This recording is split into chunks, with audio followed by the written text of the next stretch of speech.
how you can have this preventative approach to your business when it's coming to dealing with pain and problems.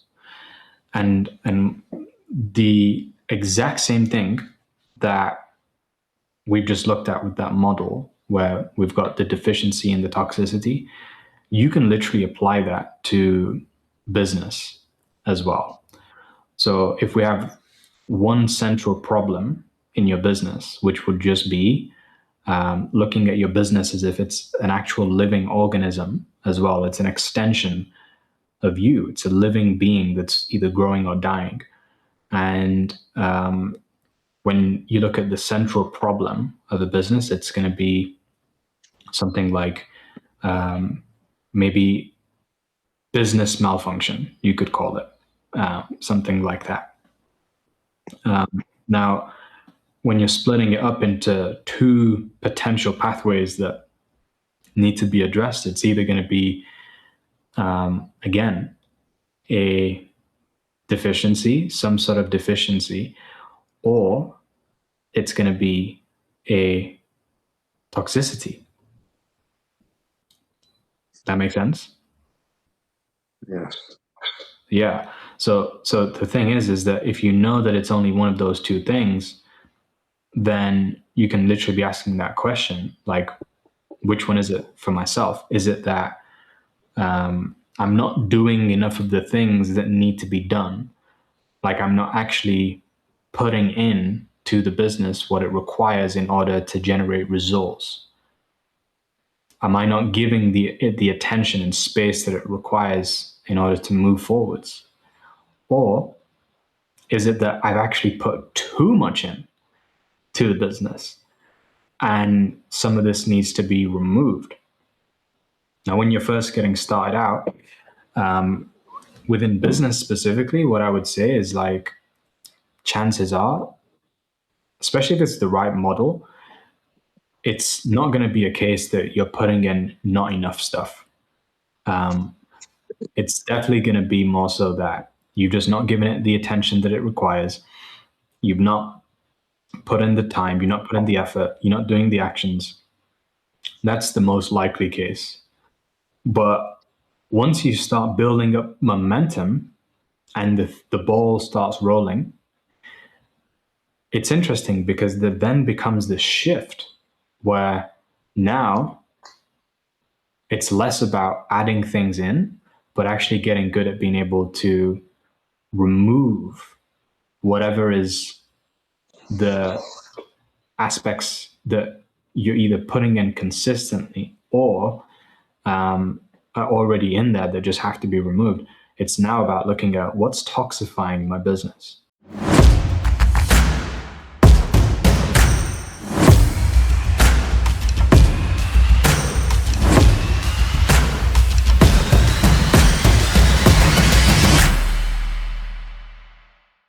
Yo, welcome back to Mo's Flow, the show where souls grow and hearts glow. And today's episode, I've got so much to share with you today in terms of this particular topic. In fact, it's a few topics all within one, as the show usually is. But today there's just, a lot that I've been digesting and assimilating, processing, that can actually help you to save yourself a lot of pain, a lot of time when you're working towards success in your business and in your life, right? So I learned all of this, by the way, because I did it the hard way. I am the type of person who am willing to take risks. I'm willing to bite the bullet. I'm willing to be the first. I'm willing to rebel against the rules. I'm willing to try things that are different. And when you have that kind of approach and willingness, then it means that as much as you can potentially experience benefits that other people never will, you also will incur costs that no one will ever know.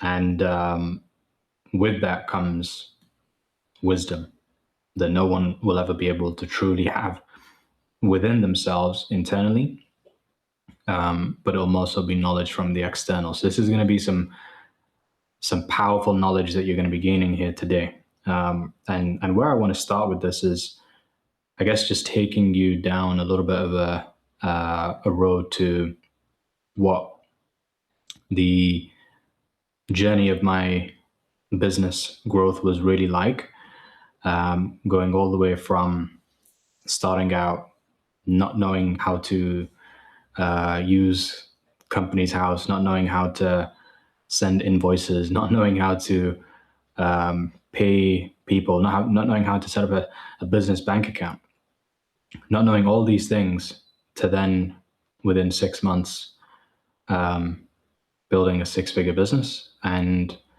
paying out in commissions to people more than I'd earned in a single year in my entire career. So yeah, it was a wild ride, but there's definitely, if I could go back and speak to that guy who was operating at the time that he was, and I can ask him certain questions or just give him some advice, this is the things that I'd be saying to him right now. Because as much as he did have that entrepreneurial spirit and was willing to take risks and was more impulsive in seeing the upsides and self-orientated, as opposed to coming from a grounded, experienced place, from that perspective, everything was just about going as fast as possible, getting in as much money as fast as possible, getting as many clients in as fast as possible. And it was growth that was the biggest prioritization over anything within our business. And I think when you're just getting started out as an entrepreneur, chances are that's going to be your main focus as well. You just want to get like that first result, first sale, first lead, first like on a post, whatever it is. So all you're going to prioritize is like these outer metrics, because you're still looking to kind of prove yourself and prove your worth. And so for me, like for the first 5 years of being an entrepreneur and going through my personal growth journey, I had so much opposition that came from the close people around me, from, my older sister to my father, my mum, my uncles, my aunties, like practically everybody that I told, apart from 1 or 2 people, they all were violently opposing me for a certain period of time. Not always, but there was a period of time. And so with that, it felt like, okay, am I not someone who's proved already in other areas where I'd already excelled in terms of sport? I'd already hit national level in 3 different sports. And I was like, even back when I was doing it then as well, there was still this chip that I had on my shoulder of no one believed in me the first time. Transitioning to the second sport, no one believed in me then. The third sport, no one believed in me then either. So I kept on using that as my fuel in order to propel myself forwards and attain the success. And I'd say that's part of the reason for why I've been able to endure more pain and have a high pain capacity than the majority of people when they go through a hard time and a dip in the journey, is because I had somewhat of a why that I was very emotionally attached and connected to.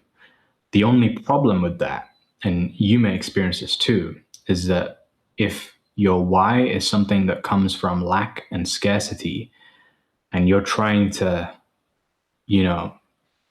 prove something that is external to you, or you're getting this external validation, it's unsustainable, which is why I've noticed for myself that as much as I've been able to hit national level in 3 different sports, chances are if I'd have just stuck with the one from the very beginning, the one that I started off when I was about 6 or 7 years old, maybe even younger than that, if I'd have started off with that and I'd have finished that, like actually gone through not just doing it for 5 years, but doing it for maybe 10, 15, 20 years, I'd be playing at a whole different level. Now, I do personally believe that some of the skills, mindsets are transferable from other ventures that I've been into. But at the end of the day, like, you're always starting off from ground zero whenever you start something new. And me starting something new, going from being an athlete to being an entrepreneur, it was a lot different. It was the hardest transfer that I've ever had to make. Why? Because going from playing one sport to the next, you're still using your physical body in order to get results. So that was pretty easy for me. But then transferring from being an athlete to being an entrepreneur and having to now like use not just my mind, but also using my communication skills, which is something that I never used to use in the sports that I played, because most of the sports that I played were individual sports. And if I was in a team sport, then I would be like the individual player that would just get past the ball and then not really communicate with other people. So, yeah, like transferring to entrepreneurship meant that I had to really transform as a person. But one thing that I could transfer from being an athlete was that I had resilience, I had grit, I had determination, I had high pain capacity, like I was saying before. And I looked at failure as a teacher. So this is the thing, is that when I was going through my my journey as this entrepreneur, like I said, the first 5 years or so was just me trying to prove my worth more than anything else.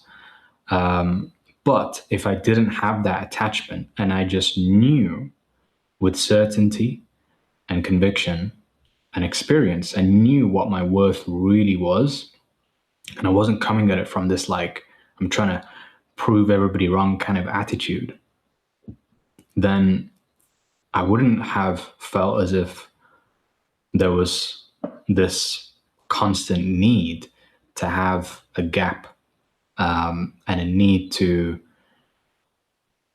operate from a survival place, a lower frequency place, like a scarcity mindset. And I think that was one of the biggest things that I learned very quickly, is that that scarcity mindset can do well in taking you initially to your first 6 figures. You can go all the way to that point. But just like when you're driving a car, building a business from scarcity is synonymous to driving a car in first gear on the motorway. So when you put your foot down for first gear, it's like, you know, you can go pretty fast.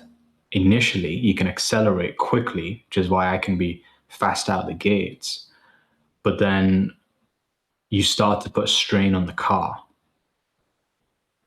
especially if you don't kick up the gear. So this was one of the things for myself, is that I found that there were certain times where I'd have to elevate my mindset, start operating more so from this place of abundance thinking. And that was me shifting gears, but sometimes it was slow to shift the gear. And it was almost as if I was doing it not from a proactive place, but more so from a reactive place, more so from a place of like, you know, we've been pressing on the pedal full throttle for this entire time and there's just nothing working. And then getting burnt out, starting from scratch, realizing what's got to happen, and then moving from that place, which is a lot more reactive. So as I was saying, like you can definitely build to 6 figures from a reactive, scarcity, limited place, but I just wouldn't recommend it. And what I would more so recommend, especially as someone who has gone through it, is that you can maybe utilize that energy a little bit in the beginning as motivation, but it doesn't want to replace true inspiration. Because the thing about motivation is something that comes externally, whereas inspiration is guided from what goes on within. That's why it is inspiration, because it happens inside of you, not outside. And that side of you is the powerful part of you. So if you want to have real power that you're operating from, not power that is temporary, it's fleeting, it's unsustainable, and it's just not as powerful as actual power. It's more like a sense of power that you have. If you want to operate from that place, then you must truly get connected with what is your purpose for what you're actually working towards. What's the mission behind it? And the more that you get connected to this, the more that you will wake up feeling inspired and potentially a little bit motivated too, because at any point during the day, somebody could say something to you, a hater could come in, a person that's a part of the family could say something negative towards you. So the motivation can come out of nowhere, but you're not relying on it anymore. And you're not waiting for this external, negative feeling that is going to make you want to now start taking a short burst of crazy action. So it could be that, you're being motivated by other people's opinions of you, but I'd also say that one of the biggest motivators for myself that was causing me to take radical action at certain periods was I was just putting myself under circumstances and experiences and opportunities where I would experience feeling so much fear. And then because I was panicking under pressure, I would have to pull out like the best of me and from me, which, yes, it would bring out a different next level version, and it's great for your growth, your leadership. But again, I don't fully recommend that as an extreme because it can be highly stressful. It can be difficult on your nervous system. And like I said, from where I came from the background of being an athlete. I was taking hits like throughout my entire career, physically as well as mentally. One of the last sports that I went into was playing, or you already played it. But I was playing boxing, if you want to say that. So I was doing a lot of boxing, and every single day we're going to the ring, and it's just basically a sport where you get to win by being good at taking hits and having a high pain capacity. So I came from that background. That not everybody's come from that. A lot of people, you might have grown up being a gamer. How much pain capacity is really required for something like that? At the high levels, yes, of course. It could be stressful, but if you've just been playing games, if you've just been scrolling on TikTok, if you've just been socializing with friends, I didn't really have that much of a social life when I was younger and a kid, apart from when my family would come over a couple of times seeing friends. Aside from that, I didn't have a social life. I was just playing sports all day, every day, most of the time. And if I wasn't, I was thinking about sports. That was my life. So this is why I don't recommend to everybody to do it the same way that I did, which was, we did manage to get to 6 figures, but if you'd have known what was going on internally for me, like I was holding a lot of pain and also not releasing it, because this is another thing when you're a leader and you have other people that are depending on you. You have an organization, you've got a team that wants to express their feelings and they want to come to you as like the rock. Then you can't just be getting all emotional all the time and snapping and letting it out in the wrong places. So I had to be that rock for people. I think one of the mistakes that I made was not actually giving myself space as well to release and to do for others, to do for myself what I was doing for others, like actually holding space for myself is the same way that I was holding space for others, practicing what we call self-containment, not just providing a space that was safe and contained for others, but doing that for me too. That was probably one of the biggest mistakes that I made, because in doing so, it meant that I was just operating from this place of,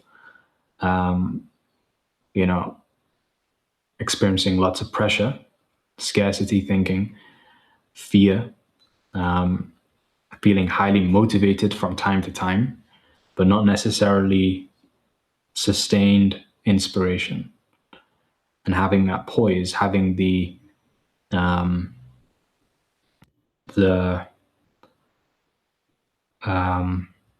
the consistency. That's another good word for it. So there were high bursts of activity, but then there were also low bursts of like procrastination that would come in the form of busyness. And it's actually crazy when I look at it, because one way to kind of assess whether or not you are actually like in the flow and acting optimally with the highest efficiency is by looking at how much wastage that there is. So you can look at the wastage in terms of your time. Like, are you wasting your time every single day, doom scrolling, getting yourself caught up into fighting fires, learning endlessly? Are you someone who is just starting to ruminate a lot? Like, what is it that is the biggest wastage for yourself in terms of resources that are leaking? That will show you how much you're away from the straight path and not truly embodied into that flow, Mo's flow, the avatar state, right? So this is the thing, is that when you're doing this, like, you can have wastage that comes in the form of time. There's wastage that comes in the form of energy, and there's also wastage that comes in the form of money. So what I noticed for myself is that the more that I was stepping outside of my own flow, the more that there was wastage, not just in terms of time, but wastage started to come in terms of energy and money as well, which is evident because if you actually look at what was going on in terms of my accounts for the business, like, you'll literally see that there were certain things that we were paying for, subscriptions, and things even beyond that, which were just painkillers. So because I wasn't able to process all the feelings and express what was going on, have that nervous system regulation, then I was leaking in all three of these ways. And we was just wasting. Why? Because everything looked like it was going to cure pain for us, but it was almost like an addiction. And the thing about an addiction, what I love the definition of this, if you don't know, you want to write this one down. An addiction is anything that almost works. So it might feel like a solution. It might give you the sense and the taste of what it would be like, of what it would be to have that problem solved, which is what all great drugs will do for you, is that they'll just give you a taste. They'll give you a window and insight into that experience. And then you'll get attached to the drug rather than wanting to solve the real problem.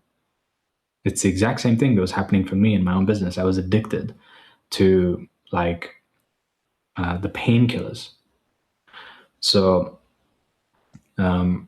here's the thing, is that looking back in terms of how I'm viewing everything right now, I have over the last few years, like, also put not just a priority in terms of me growing in terms of my wealth, but what I truly believe and have done for many years is that real health, sorry, I gave that away. Real wealth is true health, right? Health is wealth. And if you have Like, let's say, for example, I give you an offer right now and I say you can have £1 million today in your bank account. I'm just going to wire it over to you. But here's the catch, is that you have to die tomorrow. Would you rather that, or would you rather just stick out as you are? And everyone would say, of course, I would rather stick as I am. Why? Because we know inherently that time is more valuable than money. Health is more valuable than wealth. If I killed all your time right now and gave you all the money in the world, you would not take that deal. So this is the thing, is that for me, I've prioritized my health as well over the last few years. I've spent thousands on my health. And some people don't spend anything. Like, they don't buy healthy food. They don't buy healthy equipment for their homes. They don't buy like courses, coaches, things that are going to educate them on health. So I've actually put a priority on that. And I'm really grateful, because here's the hidden benefit that came from it, is that not only did it help me with my physical health by investing into my own health and my healing and learning, but that mindset has also now transferred to other areas of my life, right? And I'm actually gaining benefits. Just like I was saying with the sport, for example, it's like that pain capacity that I learned in sports transferred over to business. So this is the thing, is that when it comes to looking at your health, a lot of people confuse, that haven't really looked so much into health, they confuse health with medicine. And those are like the complete opposites, because health, you can look at the clue being in the word. Health is not about curing you on its own, but it's about healing you. And when people are taking more of like this Western approach, then it's less about being preventative, but it's more about being, I gave it away again, keep doing this. It's less about being curative, but it's more about being preventative. So when you look at the Western world, everything is more curative because they rely on pharmaceuticals and medicines, of which when you come to the doctor, you come reacting to a pain that feels urgent. And then because of the urgency that you feel and alleviating that pain, whatever they give to you, you're going to take it as a painkiller. That's a curative approach because it's reacting to the pain. Whereas a preventative approach is where you're going to ask yourself the question, like, how can I prevent myself whilst I don't feel any pain right now? How can I prevent myself from in the future feeling a lot of pain? What can I do so that that doesn't have to happen? And this is what the smart people do when it comes to their health. Because if you look at across the board in terms of all the different countries, the Western countries compared to the Eastern, it's like, even though they have a lot more economical wealth, technology, they've invested so much more into the pharmaceutical industry, the Eastern world is destroying them and has been for many, many years. Why? Because they take a preventative approach. They're thinking smarter. So it might be more expensive to actually go into different countries in the East and pay for private doctors and medicine. But because of that as a deterrent, and people are thinking, well, I don't just want to avoid the actual physical pain. I don't want to have to pay that kind of money if I got sick. So they ain't paying that. They're actually instead investing that money that would typically go towards paying for a doctor, a dentist, or some type of private medicine. They're investing that into health equipment that can prevent them from experiencing those negative pain symptoms. So when you think about, for example, looking at how pain can really have an effect, there are certain things, like I was saying, you can do to prevent the pain or to cure the pain. And the problem for myself when it came to like business specifically is that I didn't really have that much of a care about pain prevention when I hadn't experienced it up front. So, like I said, this is a message coming from me to you. Maybe you're just getting started out in your first business, or you've never experienced highs and lows. You've never had to go through the pain of what an entrepreneur really goes through when they've experienced substantial loss, not just financial loss, because that's honestly, out of all the pains that you can experience in entrepreneurship, financial loss is the least painful, is from what I've personally experienced. But when we're talking about like relationship pains, when we're talking about pains in regards to giving away your time, your blood, your sweat, your tears, like that's the kind of pain that I'm referring to. So I say this with love, that like, don't make the same mistake that I did, which was thinking that you can just go for such a long time and the pain won't come because you're an abnormality. You're like one of the statistics that just won't experience it. Even if you get higher success earlier on, later down the line, the pain will come. So what I'm saying now is that, like, okay, knowing that it's inevitable, the same way that people say with death, it's like the second thing that's guaranteed, death and taxes. It's the only certainty in the world, which is why preparing for it is one of the wisest things that you can do. And what I'm saying for you right now is the same thing within business. Like, it's not necessarily that your business has to die, but failure is inevitable at some point. Like, you'll fail in a particular area. You'll go through challenges inevitably. You'll experience pain inevitably. So knowing this, preventing the pain would be a lot wiser than just trying to cure the pain. And then the question is, okay, well, I do get what you're saying. I could potentially prevent a lot more pain, not necessarily to say that I'm going to prevent all pain, because that's not the idea with preventative health.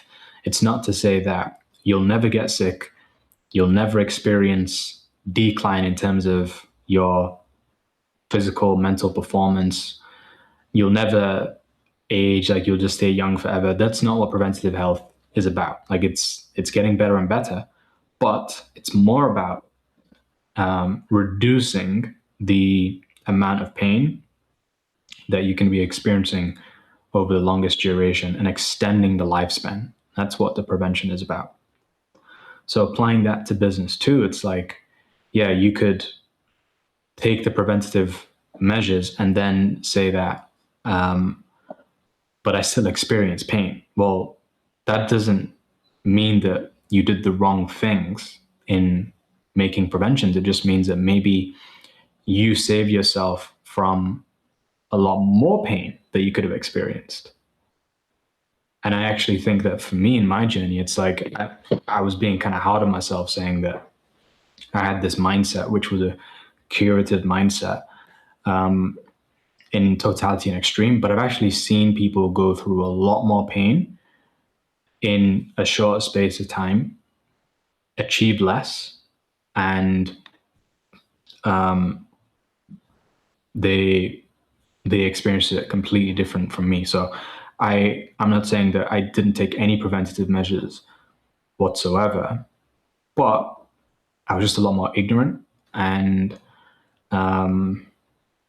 yeah, there was another extreme that I could have leaned a little bit more closer towards. And I think when you're just getting started out on your journey, chances are you're going to lean a little bit more towards the side which is rushing and just trying to get a quick result, focused on the outcome, externally driven. That's going to be your focus initially, but then later down the line, it will actually go to this other side where you're a lot more grounded, a lot more slower in terms of how you're wanting to move. But then when you actually act, like, you get results fast. And part of that reason why is just because of the way that you set things up to be more efficient as you launch. So how can you prevent the pain? What can you actually do to prevent the maximum amount of pain. And the way that I had to come up with this answer was actually, again, by, like I was saying, utilizing the mindset of preventative health. So when it comes to the preventative health mindset, it's a lot about having a system that you can simply follow to figure out where is the areas of which you can address as the problem areas. So one of the books that I read on my health journey was a book that changed my life, and a true testimony of it, because I think since reading that book, I've very rarely got sick now. And if so, like, it'll be one day quick, over and out, maybe from food poisoning, like, or being infected, but I don't really get sick. Some people, they get sick and they're sick for a long time. And I remember for a while, like before I got into my health, I had a cough for like months. It's crazy. And most of that was self-induced. Like, it wasn't just a random disease. It was actually because I was putting things into my body that were toxifying. So when I read this book, everything changed, because I just saw how health worked and was like, I can sustain this. And the premise of the book, it gave a specific model, of which I'll even share my screen to show you this. But it's such a simple model that you can follow so that you personally won't get sick as often either. And the book title is a book that's called Never Be Sick Again. So if you want to pick up that book from Amazon or wherever it is, you've got the book title now. But simply put, this is how it works. You've got, in health, one simple disease, which is cellular malfunction. And if your cells within are not functioning, then you know it's either because of one of two reasons, right? So this is now looking at root cause analysis, not looking at symptomatic reactive measures. It's simply one of two causes. It's either going to be a deficiency or a toxicity, meaning you've either put the wrong thing into your body, you put water into a car when it needs petrol, or you just haven't put any petrol in at all, or not enough. So there's either a toxicity or deficiency. And that analogy that I'm using right there, in terms of seeing your body like it is a vehicle, it's the best way that you can actually view your body in terms of health, because then you know that there's certain things that you can do to get your money's worth from the car that you bought. So it would just be nonsensical for you to like throw crisps inside of the petrol fuel tank and expect that it's going to last a long time, if you're going to be trying to fuel it up through that, rather than actually putting in what it runs best off of. So these two things in combination, when you have deficiency, when you have toxicity, then it will quickly deteriorate the body, the vehicle, and it will do so in these 6 areas, right? So we have a nutritious way that you can put things into the body through your food. So what food is being put in? I think nutrition even will take into account drinks as well. So you're putting in just fizzy drinks into your body. It's like literally putting in gasoline into the body instead of putting in water. What are you putting in? Is it toxic? Are you lacking? Do you have a deficiency? So that's the nutrition. The toxins is the quality of what you're putting in. Is it something that's pure? Is it something that's fresh? or is it actually a toxin for the body? Are you smoking cigarettes? This is all toxifying.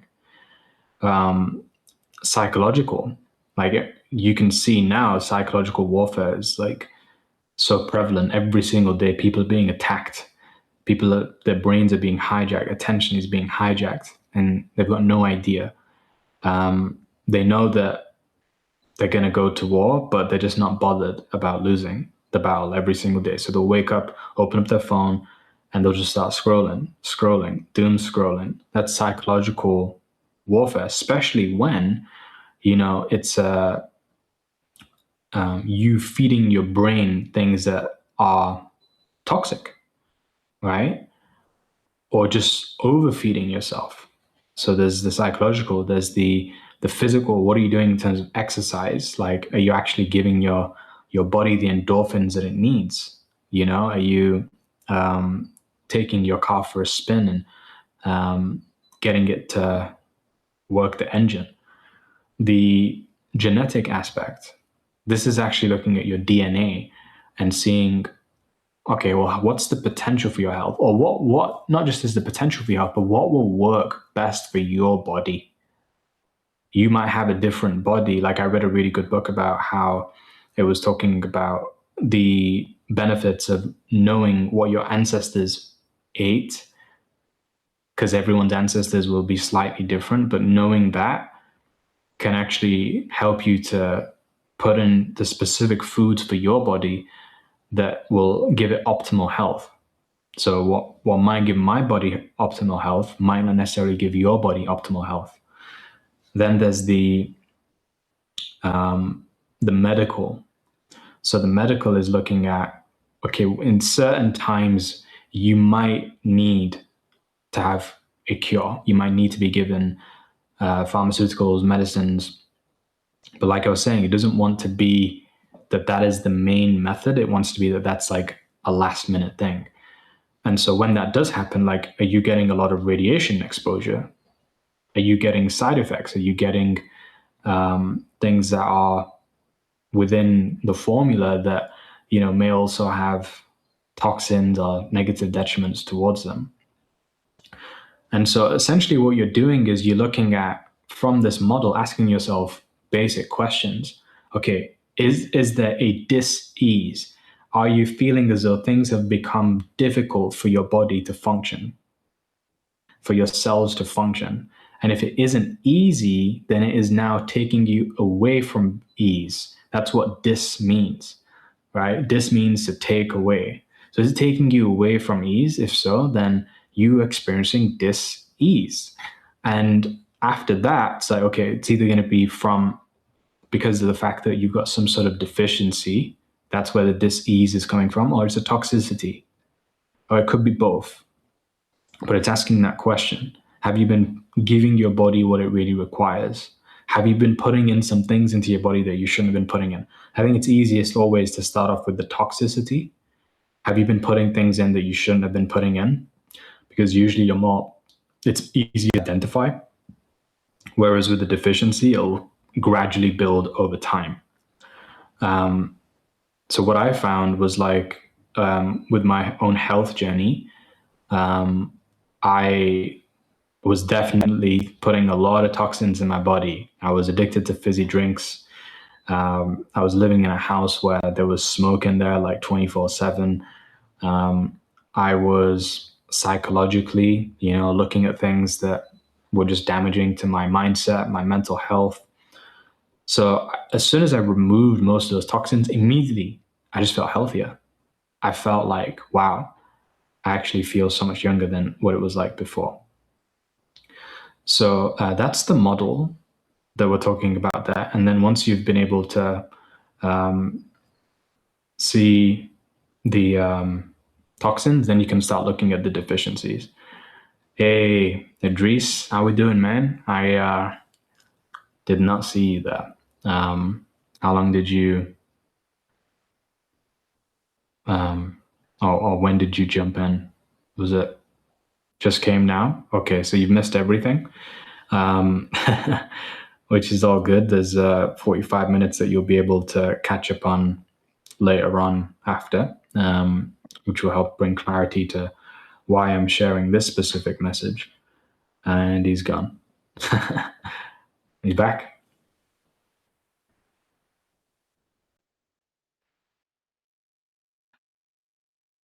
Yeah.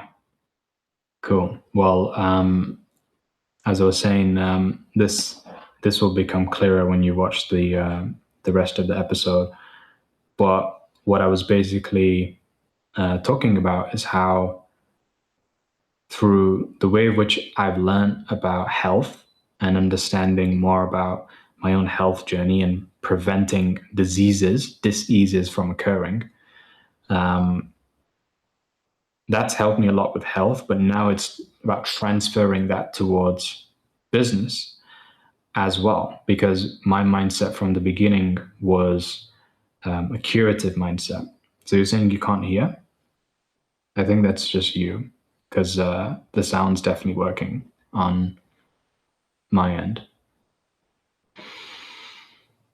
It better be working on my end. I'm not going to do this again.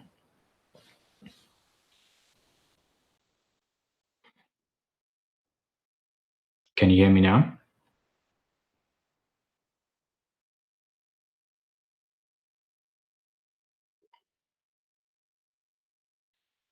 Yeah, better. Okay, awesome. So you just missed everything that I was saying again. So yeah, where I was essentially talking about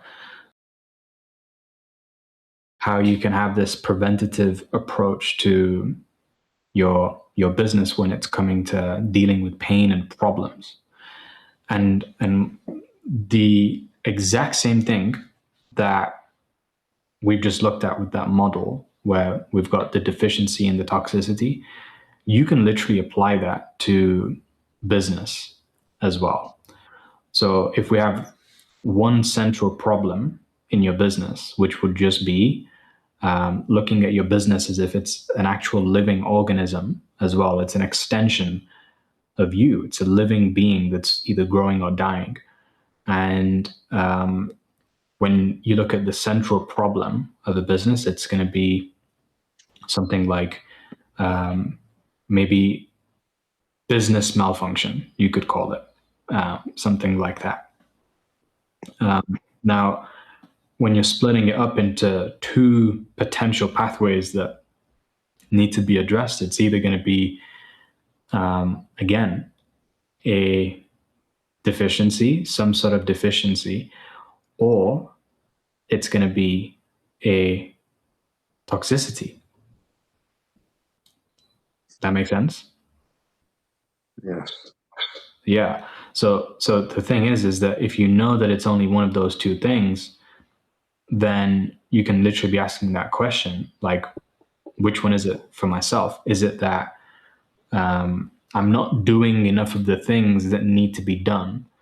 Like, I'm not actually putting in to the business what it requires in order to generate results? Am I not giving the attention and space that it requires in order to move forwards? Or is it that I've actually put too much in to the business and some of this needs to be removed? Now, when you're first getting started out, within business specifically, what I would say is, like, chances are, especially if it's the right model, it's not going to be a case that you're putting in not enough stuff. It's definitely going to be more so that you've just not given it the attention that it requires.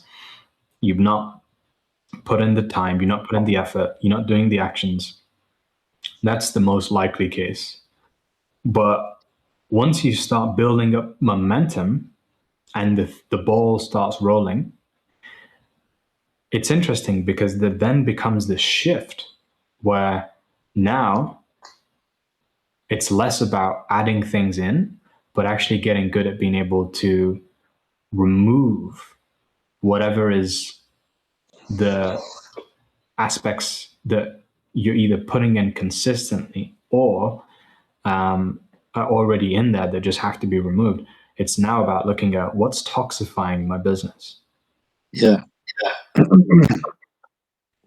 I didn't realize I was on voice before. Sorry. But yeah. I understand that. Yeah. This makes sense? Yes, it certainly Yeah. does. So that shift to make, like I was saying, because I know you're just getting started out, both of Yeah. you, like chances are it's not going to be a thing where you want to be so worried. Like imagine this is kind of like where you guys are at within business if you're just getting started now.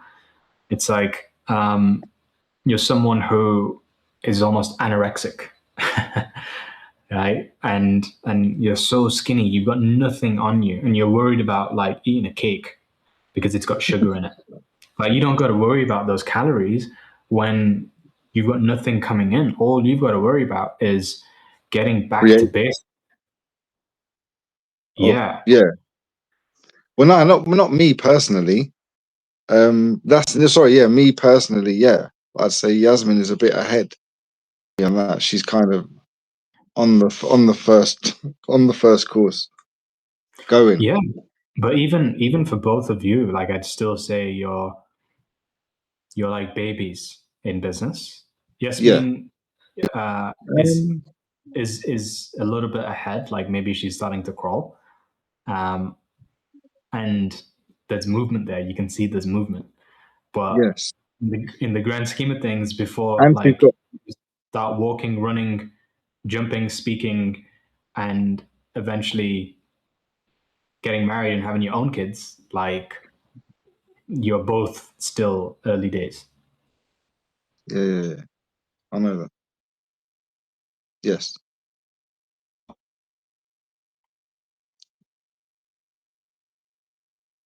Yeah. Mm. It's just getting to the. It's, well, yeah, it's helping her get to that next stage. I guess that has been my thing, but I guess helping her in a way. But I just kind of lost track on my Instagram a bit, in that sense. But Instagram's not really a way to promote your things. I think in every way. There's other ways. Why'd you say So that? it's a good way, of course. But I wouldn't say it's the only way. I'm saying there's other avenues there's, Mhm. that I can kind of help with. And the question that I'll ask you that I was asking Yasmin, because um, the way that I was looking at it when I first got started out, and I joined this team of people who were leading me to my success and had got more experience, had already built a lot of the stuff that was required. So I didn't really have to do that much in terms of the grand scheme of things within a business. I was able to Yeah. leverage their systems and everything like that. So the thing is that I was saying to her, when I was in that position, the question that I was asking myself was like, what is missing from not just me, but the whole, like, what is missing? And as soon as I started asking that question, I started to, have answers that were being revealed to me. And rather than doing what most people would do, which is they would just say, oh, why aren't we like these people? Why don't we have this? And getting all angry and annoyed about it. Instead, I was just like, no, whatever is missing, I'm either going to go make it, I'm going to become it, or I'm going to go get it. And that was Yeah. my approach. So when you take it from that perspective, you then you literally become the solution, right? So if you think about how money works and profits within business, you may have heard of me talk about before the way that I describe Salam Yasmin, how we doing? Uh, So you may have heard me talk about money being like liquid and water. Yeah. Right? So also another one of these names that we can describe liquid and water as being is solution. If I have a solution, it's something that's dissolved, right? It's going, it's condensed into solution. So the more solutions that you actually bring forth, the more that you are rewarded in terms of your cash flow in business too. So this is the way that you want to be taking this approach of Idris right now is like it's all this shift that comes from elevating your consciousness, right? So the big thing is that most people operate from, is like 99% of people operate from the lowest level of consciousness, the to me consciousness, the victim consciousness. And when you're operating from that space, you literally just get given all of the capacity to think about your problems, and that's it. You get given the maximum capacity for that because that's like the identity that you've now taken on. When you up level your consciousness, you get given a new capacity. So what's the next level of consciousness? Well, we go from the to me level to now the by me level of consciousness. This is where life is happening by you, not to you. So you're the one that's responsible for everything that has come through. Now, beyond this is where like you're no longer just in the mode of hustle, which is kind of like what it was like for me as I was just describing my journey as an entrepreneur in my first few years. It was very much this hustler's energy and trying to prove a point. So everything was happening by me so that I could then have the external validation. Now, when I started to more so purify my intent, then it wasn't just for me anymore. It became a thing of, this is for other people. There's some selfless intent, and I'm trying to serve as much as I possibly can. So when you were just saying there, Idris, about like, I just want to help Yasmin, that's a good place to have as in terms of your intent, right, for the relationship. But let me tell you how you can up level your consciousness is by not just looking at you and Yasmin as being the people who are important to serve, but actually looking at like you, Yasmin, and the team that is already existing here, number one, right? But also like the future team who are coming in. So what would serve them? Imagine, for example, like you go back and you remember what it was like for Yasmin when she first came through. You remember what it was like when you first got exposed, when you first got your products come through the door, when you first made your first little bit of money online, you first went through your first hard problems or going to your first event, right? There were so many things that you experienced, and you may have been wondering like, oh, why didn't we have this? Why wasn't it more like this? Or why wasn't I more confident? Why wasn't I stepping out my comfort zone more? And then when you look at it like, okay, what were the difficulties that occurred there? And you just have that intention of, I just want to make it so that no one else has to have those same difficulties. And then it goes beyond Yasmin, and that's how you unlock this next level leader that exists within you. It's about starting to expand the vision and expand your responsibility. Because right now it's like, yeah, I just want to help Yasmin. But like you said, Yasmin is pretty good right now. Of everyone, she probably needs the least amount of help, right? So it's no. But what it was, like, because of the few things that she went through before this, before meeting you, before all the other things I tried. the things that she was trying, I was doing my thing as well, like my own work and stuff. Yeah, we never actually Yeah. tried So anything we've never together. done. Yeah, we've never kind of joined Yeah, ourselves and said, right, yeah, I'm gonna let's do let's do this. together. Yeah. We So never. when she got into that, I'm like, okay, it's your thing again, and my like just her next venture. But But this one I've actually stuck um, in, babe. So- yeah, but gradually I realized, yeah, that it could do with both of us. Yeah, but it's just taken me a long time to realize that. Don't worry about it, man. Some of the best people, it took them a bit of time to realize, but then when they saw, they were like, ah, yeah, why not? This is I mean, I've got mates in that who may be maybe interested or that it's just like getting the word out. getting the word out in the right way, though. Yeah. And I haven't Okay. kind of got that yet. So let me ask you this: what do you think the wrong way is? No contact, isn't it? Precisely. Straight away, like if you just don't even get in touch with them, that's definitely 100% wrong. So Yeah. what else might be the wrong way? So we like there's no contact and there's contact. So if you do contact, what's the wrong way? Well, pushy, isn't it? Okay. So if it's not pushy, then it's what? It's advice. What's the opposite of push? Pull. Push. It's Pull, like to draw them in. If you don't push, then you pull. So what do you think the opposite? What do you think the difference there is in terms of your conversations when you're pushing versus when you're pulling? Yeah, yeah, you're giving the other person,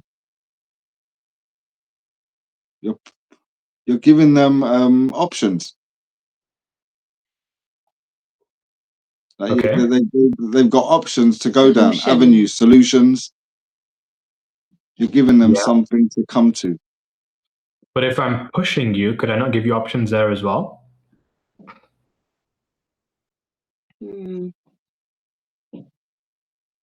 Yeah, but it depends if it comes away. If it comes, yeah, depends how it comes across, isn't it? Mm-hmm. What makes it a pull? What makes it a push? Pull is like showing them the health benefits. And showing them how we've changed. Or yeah. Yeah, showing the benefits of. Yeah. Let me use a different like area of which people use the word pull. Okay. So if you think about like how in dating and relationships, people will talk about, oh yeah, I just pulled this guy or I just pulled this girl. So what do you think it is that they're referencing there in terms of the pull? Attracted them. I've attracted. Yeah, it's attraction. Attraction versus opposite of attraction is more like action. Push away. Repulsion. Repulsion. Yeah, exactly. Right. So if they're being attracted to something, it's going to be attracted towards the benefits. If they're being repelled, they're being repelled from the negatives and the consequences. Yeah. Mm-hmm. So, I mean, this is the one caveat that I would say there, however, is that usually within attraction and relationships, people are not very good at it because that's all they do. Like they just get attracted to the benefits and that's it. So when someone's like that, chances are it's because they themselves are not like the highest quality of a person. They've not been through relationships before. They've not been pulled before. But then when you have like a higher level prospect, then they're going to come at it from like a balanced perspective of looking at the upsides and the downsides together. And that's how they'll move forwards. And that's necessary also for high ticket versus low ticket. Because with low ticket, the worst case scenario, somebody buys it, they refund it, or they buy it, they're not happy with it, and then that's it. It doesn't really have that much of an impact on their life. Whereas with high ticket, because it's going to be long term for them and for you, because you might have to have a relationship with them for months. Mm. There's a lot more that's necessary in terms of transparency versus with low ticket, where you can just kind of like sell on impulse. You can't do that with high ticket. Yeah. Right? So if you're going to push a person, that means like applying pressure and getting them to really focus on pain. That's pushing, and it's more motivating. You can, again, like bring in external motivators for the person, such as Black Friday, such as this deal ends at this point. Yeah, exactly what Brandon did to me. Yes. How get it today and you get it cheap. It was the Friday. Yeah. So that works. The Friday deal. If you got to look at it, remember as I was saying before, it works on the prospects that are not as developed. So for you weren't as developed back then, and so that's why it worked. But when you develop more, like those shiny objects, they won't be as dangerous for you. That's not to say that you'll never buy things on impulse. It's just that, like, you won't have as much buyer's remorse when you do, because you're buying it and you don't really care that you even bought it because you got that much money, you know? So this is the thing, is that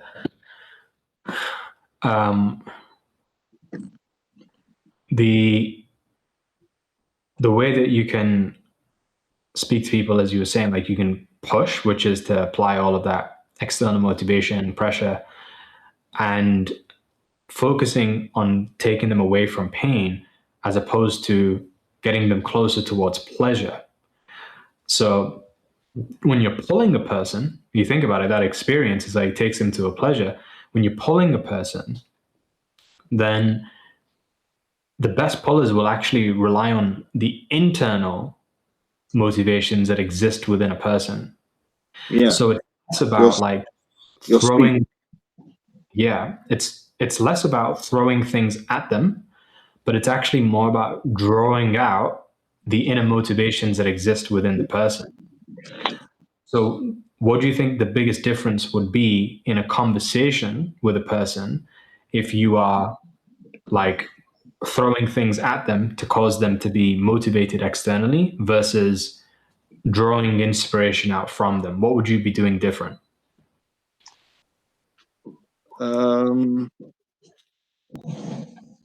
Like picking up on the things that they're saying that they're liking.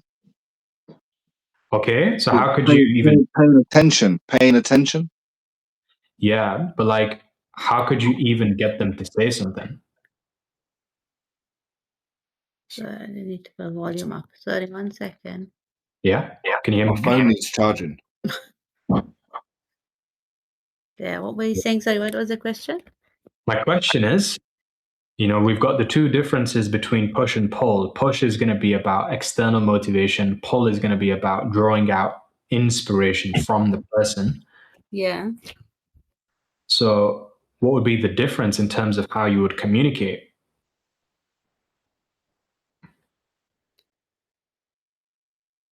Yeah, so the language would have to be different. That maybe the awareness stages, take them through like the stages of awareness. Sure.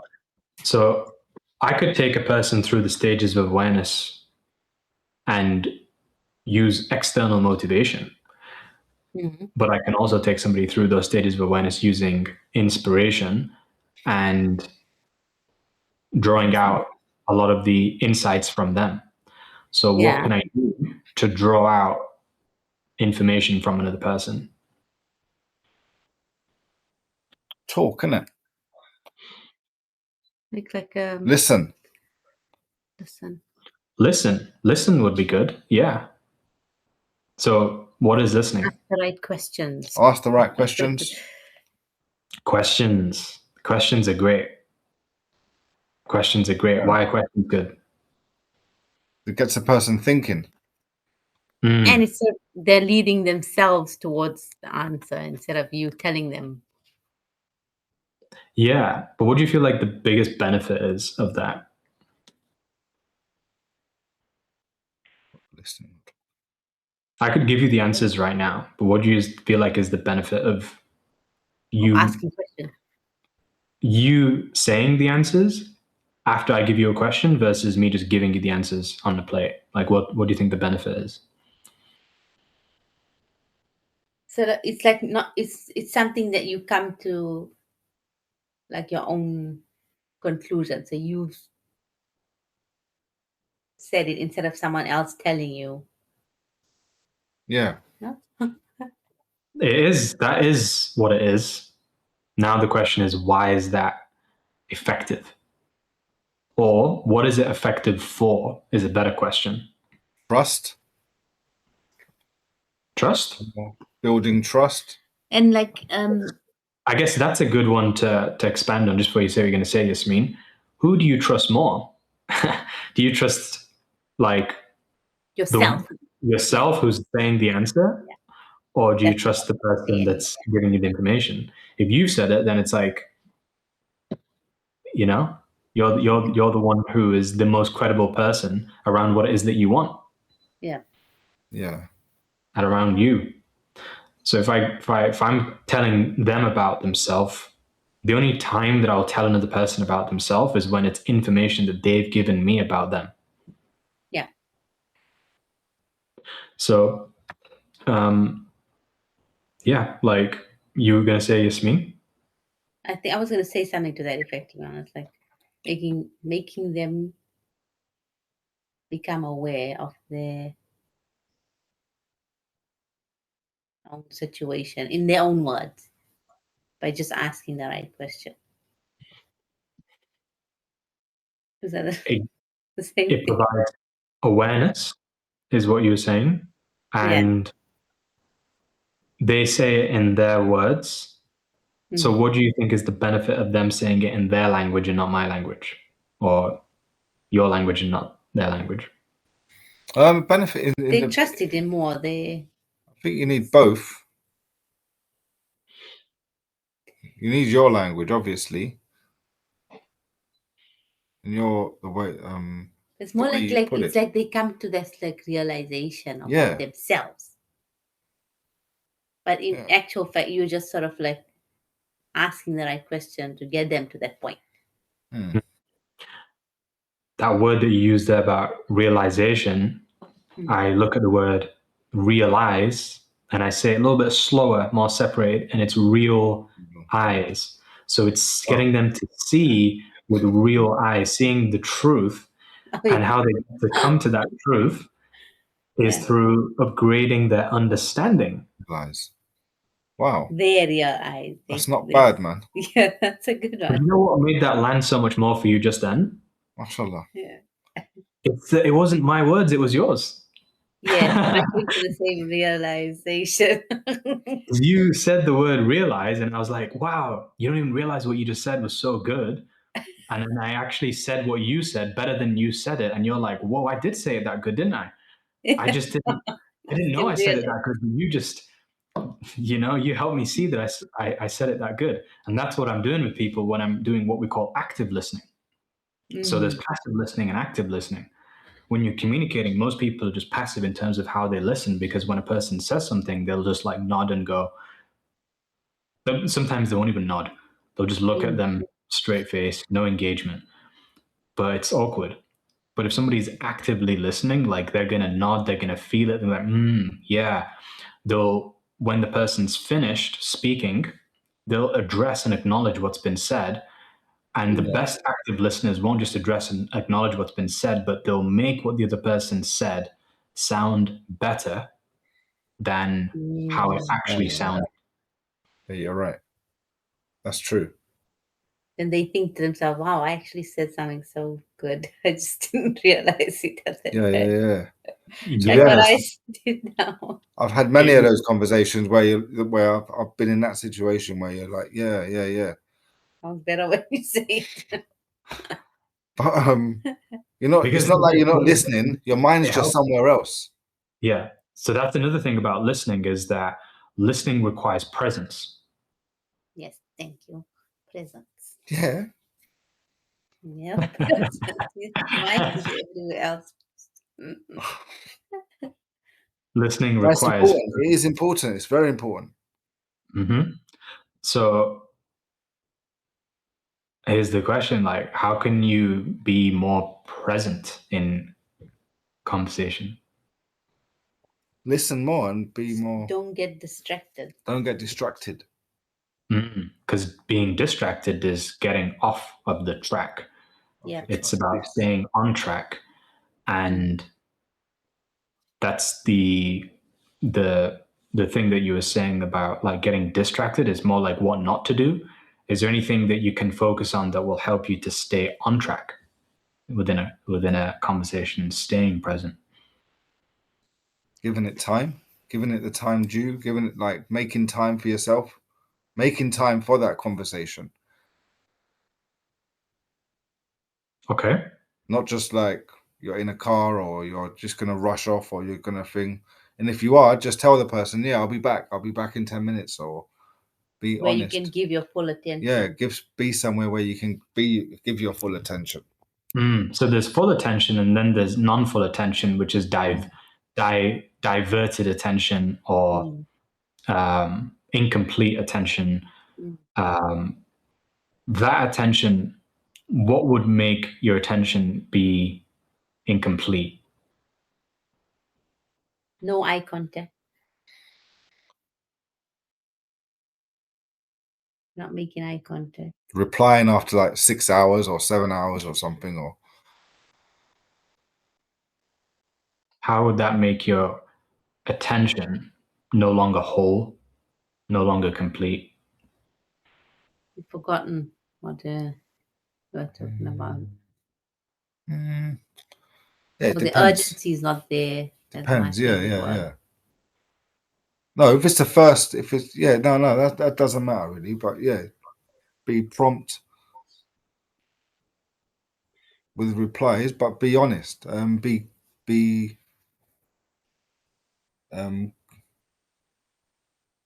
just normal. But you've got an offer, one of the best offers. So have that. You've got that. You've got that confidence. What you're saying. Thing in your bag. So be confident but calm, I guess. So would you say that if a person is like under stress, it would be difficult to be giving your full attention? Yeah. Why? Because you're distracted. You're thinking about whatever it is you're stressed about. Okay. The person you're talking to. Or you. Instead of being in the moment. So the way that I look at it is that attention there's only so much attention that you have. I have so much attention. Let's say like attention is measured in, we'll call it units of energy. And I have like 100 units of energy. Once I've hit 100, I'm done. Can't do any more than that. That's all I can give. Yeah. You might have like 200. You could have 50. So we all have different capacities when it comes to the attention that we're giving. But as soon as I go, okay, now I'm going to split my attention, not just looking at what's going on with you, but also I'm going to look at like monitoring what's going on my phone on the scroll whilst I'm actually speaking with you guys as well. So what's happened now is that my attention has been diverted. Not just diverted, because diverted means to go towards something else entirely, I think. But it's like it's been divided. It's been divided. It's what's happened. Now it's been actually put into two. Compromised? Yes, compromised. It's been divided. But what I ideally want, because some people think that you can, the way that attention works, you can multitask. You can do many things at once. But when you do that, like your presence will go down on the one thing that you had the potential to give everything to. So with regards to your attention and your presence, it's like the more focus that you can bring to the specific task process that you are intending to get the most from, or like give the most to, is a better way to put it. The more presence that you're going to have. Why? Because focus, the acronym for that is follow one course until successful. It doesn't say follow 2, 3, 4, 5. It's one. So there's that on like the macro level, which is don't be doing 10 different business models at once, because it's going to divert all of your attention. Yeah. But at the same time, in the moment, like, don't be thinking about 20 different things all at once. Focus on the one. Focus. So going back to where we started this from, it was about being a good listener. So if I'm being a good listener, what do you think would be good for me to focus on? What they're saying, what the person's saying, the words That's they're one using, thing. That's one thing, yeah. the expression, Describe expression, because isn't like words the emotion, expression? how they feel when they say whatever they're saying. So like the energy behind the words. Yeah. Anything else? The language. That's the words, isn't it?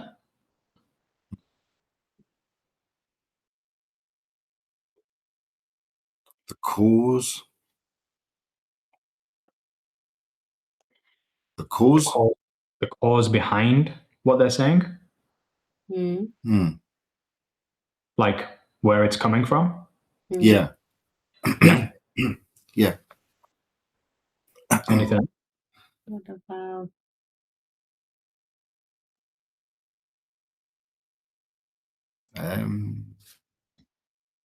So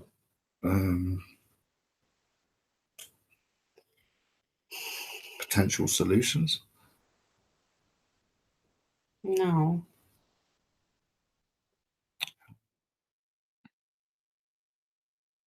I don't know. Bit lost here. Okay. What are you focusing on now? The expression or emotion.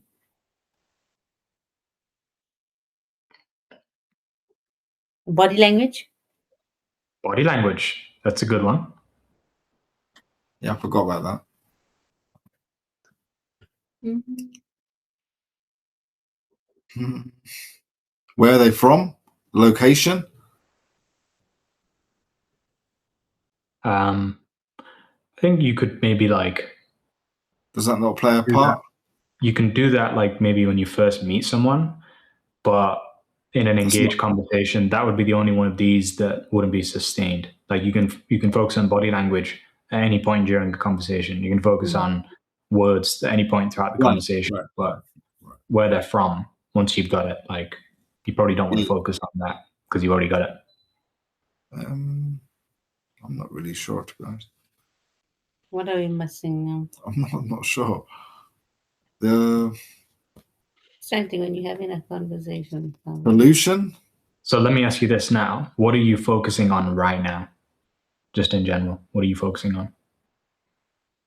Next house. Finding another house. Disaster. Just focusing on avoiding traffic, avoiding the shops. shops at the moment.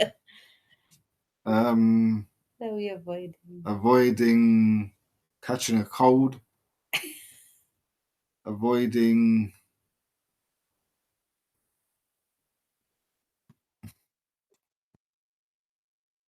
getting another fine.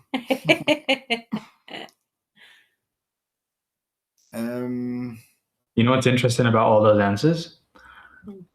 What do they all have in common? I'd say two things that I've observed. Avoidance. Avoidance is one. What do you think the other thing is?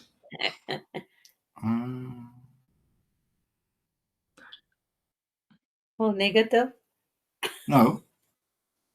No.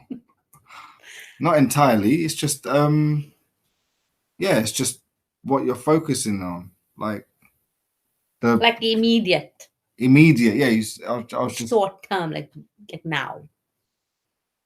Okay, so it's like short-term stuff is what they all had to come. That's not what I was thinking about, Ah. but I do see that a little bit. Like they're all relatively short-term.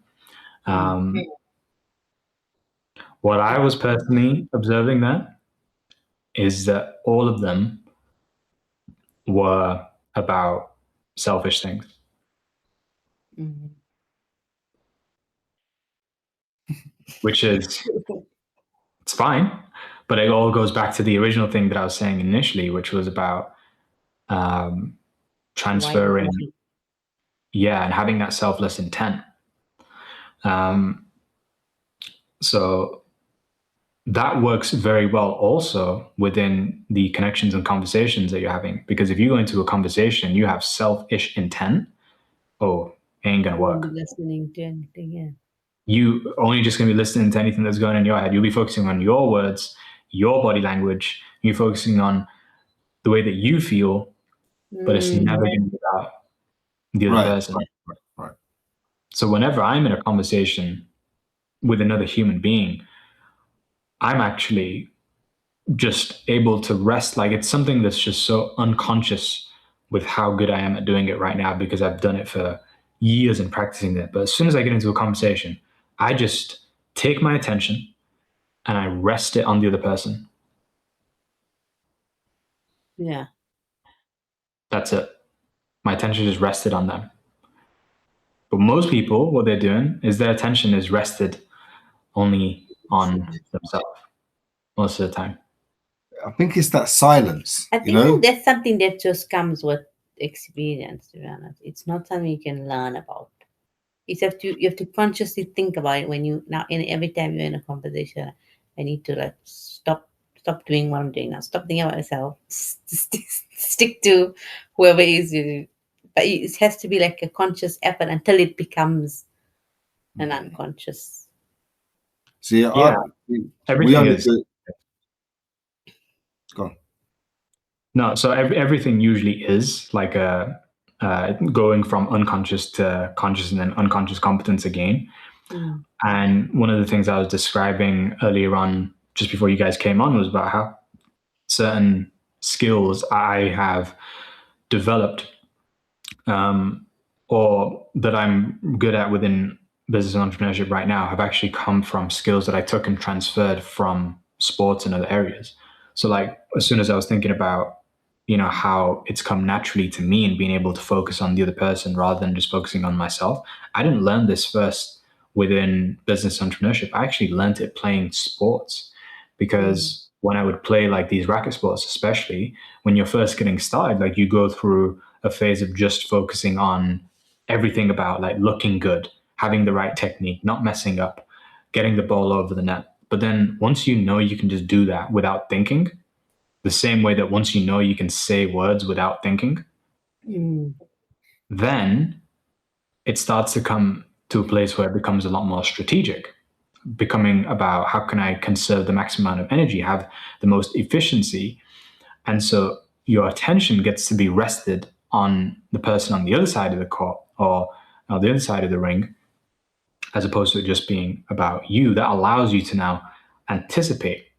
And I remember with one of the biggest shifts that I had like in sport was when I used to put so much of an emphasis and focus on trying to be the fastest person, the strongest person. So I would train super hard. I would like always take myself to being depleted, etc. But everything's shifted for me when I was like, okay, let me actually look at what the people who are at the highest level are like. They're not sprinters. They're not running, 100 meters in 10 seconds. Someone like Roger Federer, it seems like he's fast, but any sprinter would wipe the floor with him. Any American football player would wipe the floor with him. So what is it that's able to help him move around the court and get to every ball better than anyone else can? And he's 6'5". Anticipating where the ball is gonna be. Precisely. It was like Anticipation, yeah. Placement. Was a few steps ahead. Now most people Most people are doing it the opposite way. They're like a few steps behind. The reason why they're a few steps behind is because they're doing the opposite of anticipation. They're reacting. Yeah, like I played football, Mm-hmm. and I respect the players that don't move, Yes. like the Messis. Messi, Like who just literally, like in the World Cup, I remember there was that tournament he played in, like, he just did not move the whole tournament. Yeah, and he just won the World Cup. Yeah. Like Ginola. I don't know if Ginola, like people like that, like players Mhm. that make it effortless Yes. because it's Because that's what real mastery is about. It's like actually being able to have the least leak of energy, the least wastage. So within a conversation, the wastage comes from when a person is focused on themselves, and then it's their turn to speak. So what they have to do now is, rather than being present and actually sharing from the moment and being on time, it's like they're late because they were thinking about what they said. what was going in their own head. And then they're like, oh shit, it's my turn to speak. I had no idea what that guy was saying because I was focusing on everything that I was thinking. Let me go back into my memory because I know it's there somewhere. And let's see what the person said. And now you come back to the present moment and it's like 5 seconds later and the answer is nowhere near as good because it's already missed that point. Like you were saying, 6 hours later is never as good as authentically expressed in the moment within time.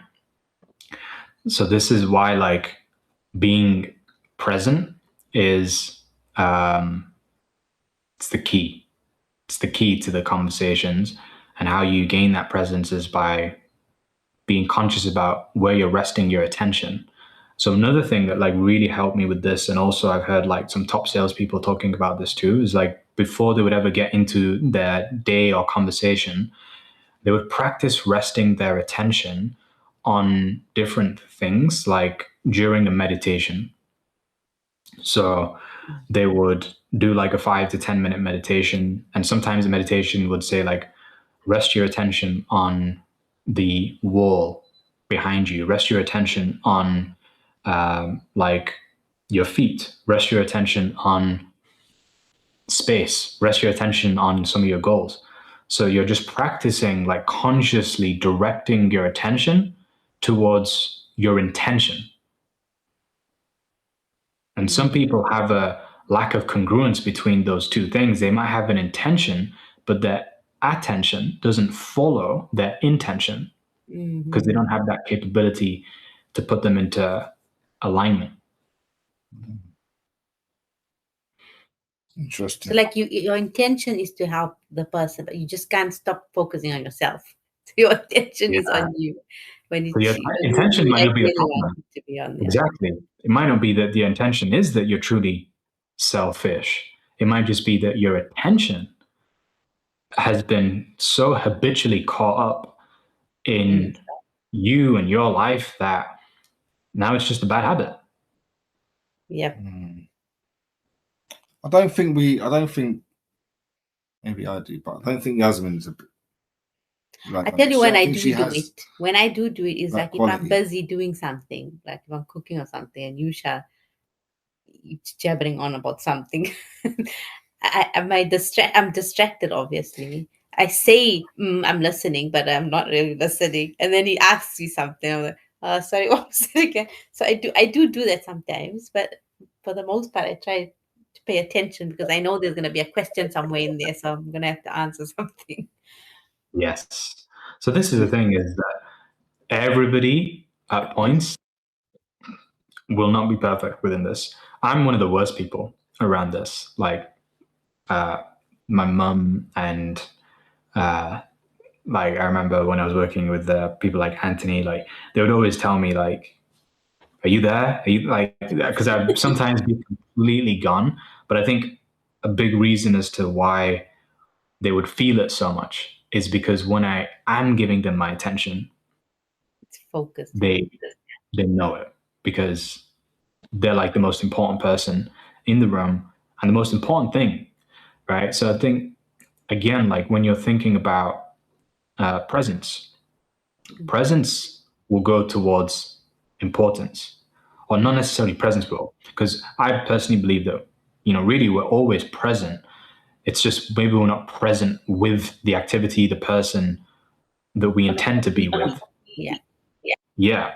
So we're always present, but like I said, the attention might just be divided. And,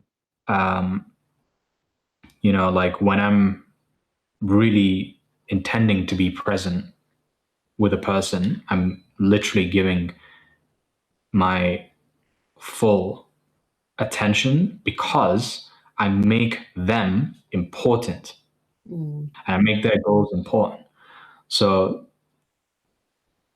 that's the big question, is like, okay, when you do get distracted, usually what are you getting distracted by? And if you are, then what is the important part about the distraction that's taking you away? Because it's literally like a values thing. Right. You'll notice that you're getting distracted by the same things over and over. And it's just literally because you may not necessarily be conscious of these values. They could be unconscious values. I was going to say that. Yeah, but it's about where you're placing your importance. So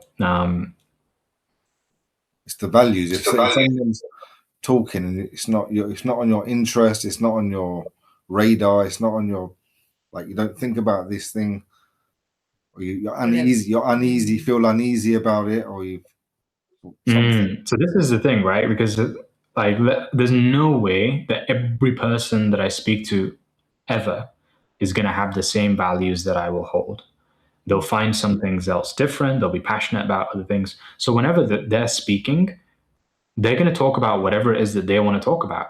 How is it possible for me to still be able to maintain my presence and place what they're saying as being important?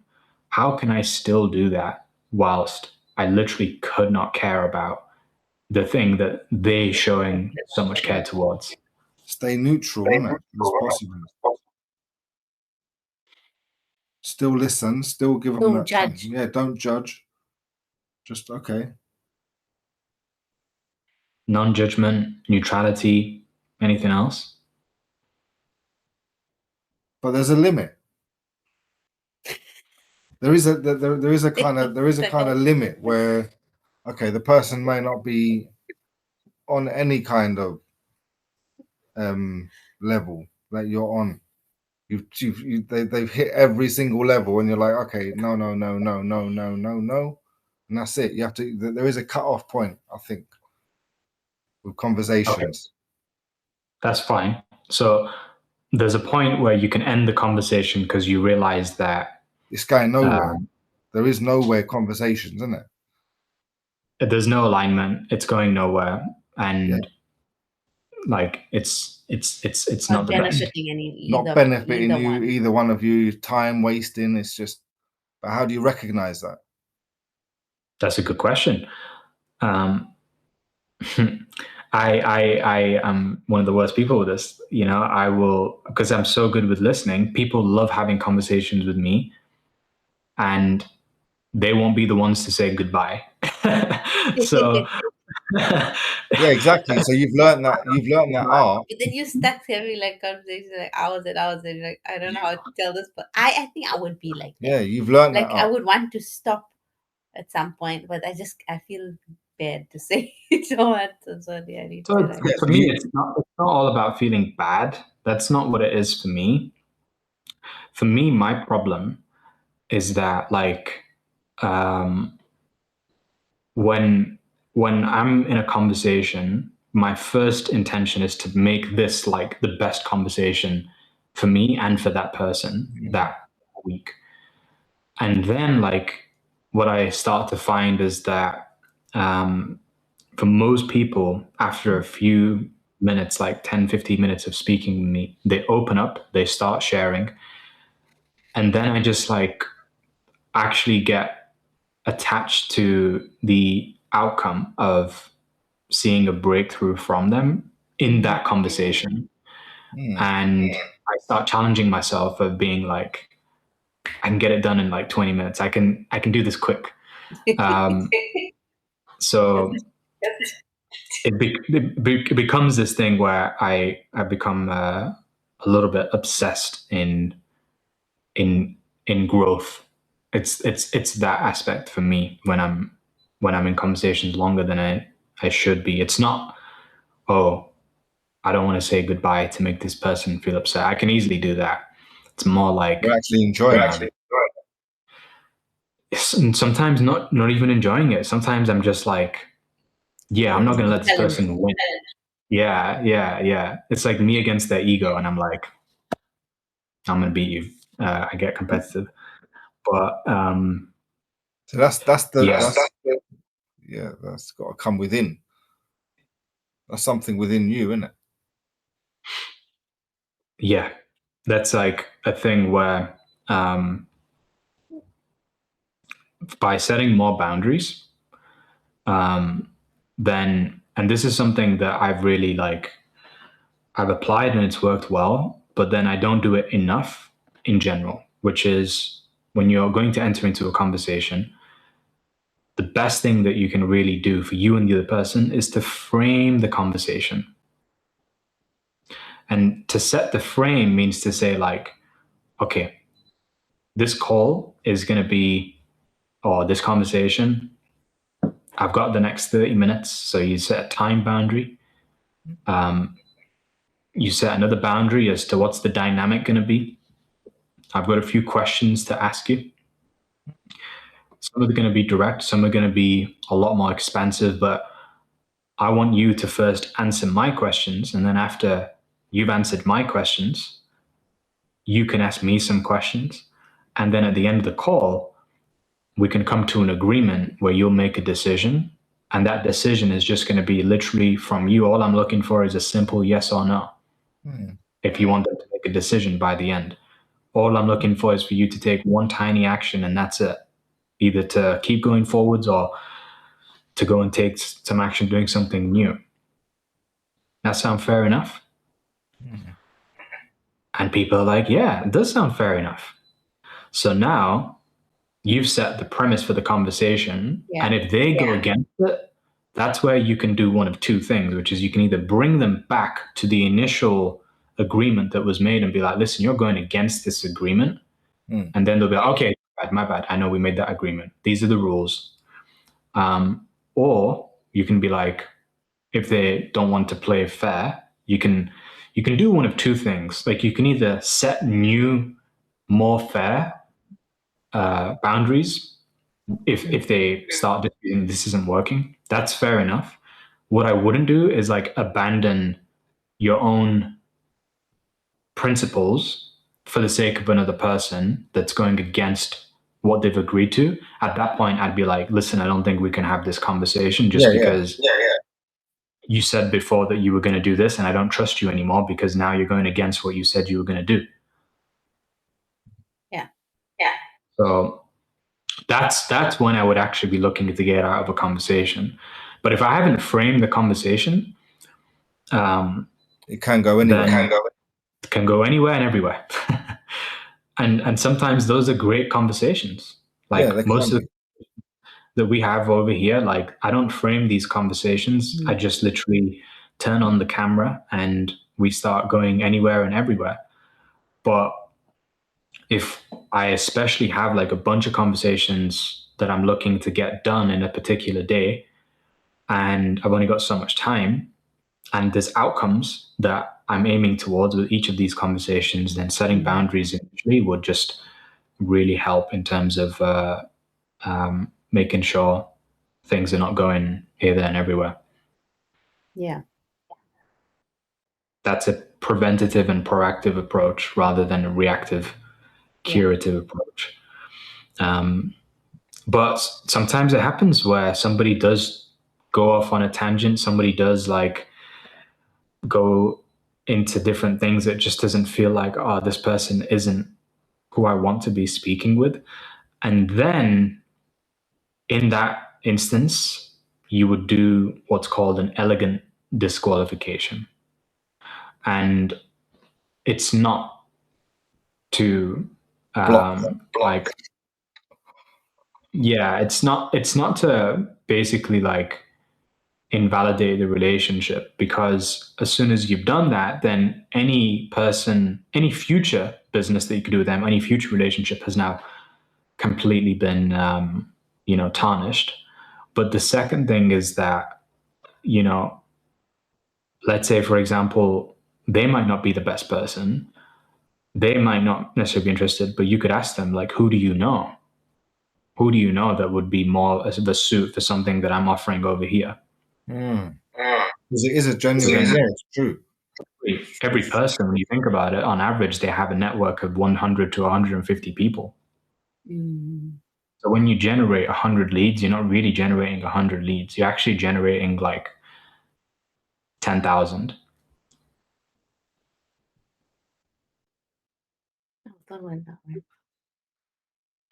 Yeah.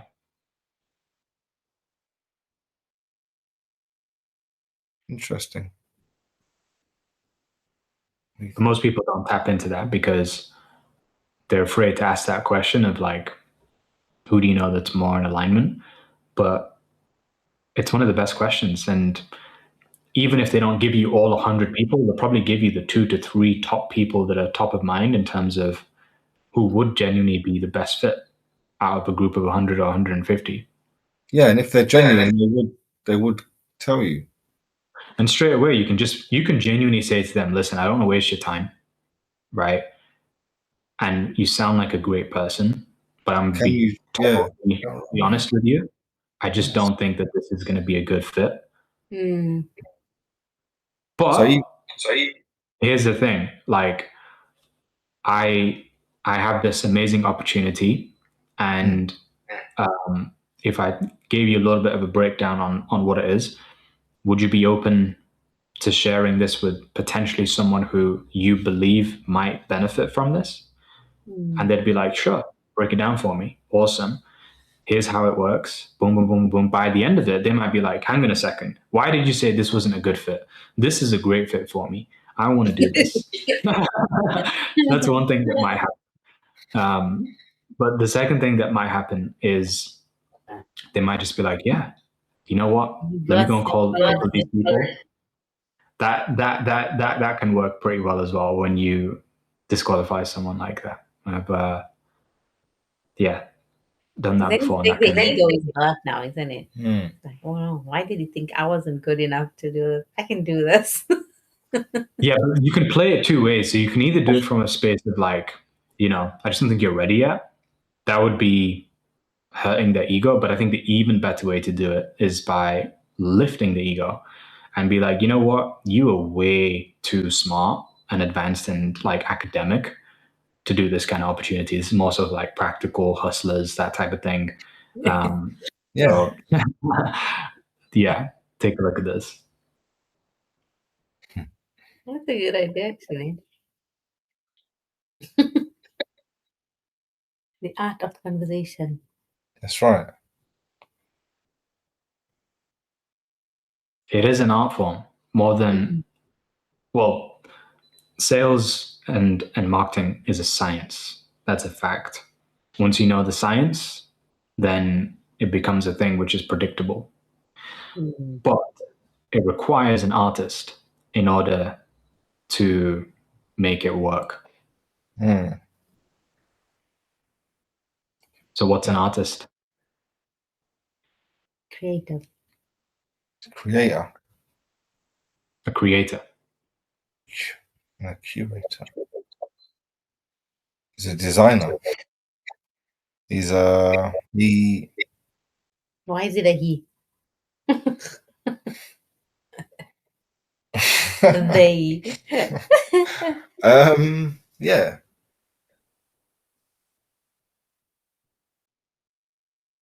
A thinker. An artist is a thinker. Well, what is art? Expression. They express themselves through art and creative. Yeah. What makes good art then? That's subjective. Subjective. Well, What might is be it? good Is to it, one? is it subjective? Totally, because we see many artists and we sometimes all move by them. Yeah, so it's without the meaning behind the art for everyone. The Mona Lisa means something for everyone, like for each person. I don't. For me, it's like something, but meaning makes art. the meaning behind it, Hmm. the depth behind the creation, behind that you can kind of, I don't know how artists see it properly, but they can see a picture and all describe it differently. So there's different interpretations of art. I believe so. Yeah. But the artist is the one that stands out. The ones that are looking at the art are making that judgment. uniqueness. Uniqueness, exactly. He stands alone Mm. while everyone else is debating and making a judgment. Do you think that's enough to make the art better quality than Yes. everyone else? Is it just No. how unique? No. Not the uniqueness. It's what it means to the person, individual. See, it's like artist is like capturing different emotions for different people in one picture. So an artist is the best artist is the one that can convey the most emotions or the most intense emotion, or what would you say it is? Pleasing to the, but you've got pleasing to the eye, The most intense emotion. which comes with emotional. Then you've got many emotions. Then you've got the meaning behind it. It could be just a simple painting, but then there's a story behind that art. So you're okay, and then you look at it again, and you're like, okay, you can look at it through different eyes. Yeah.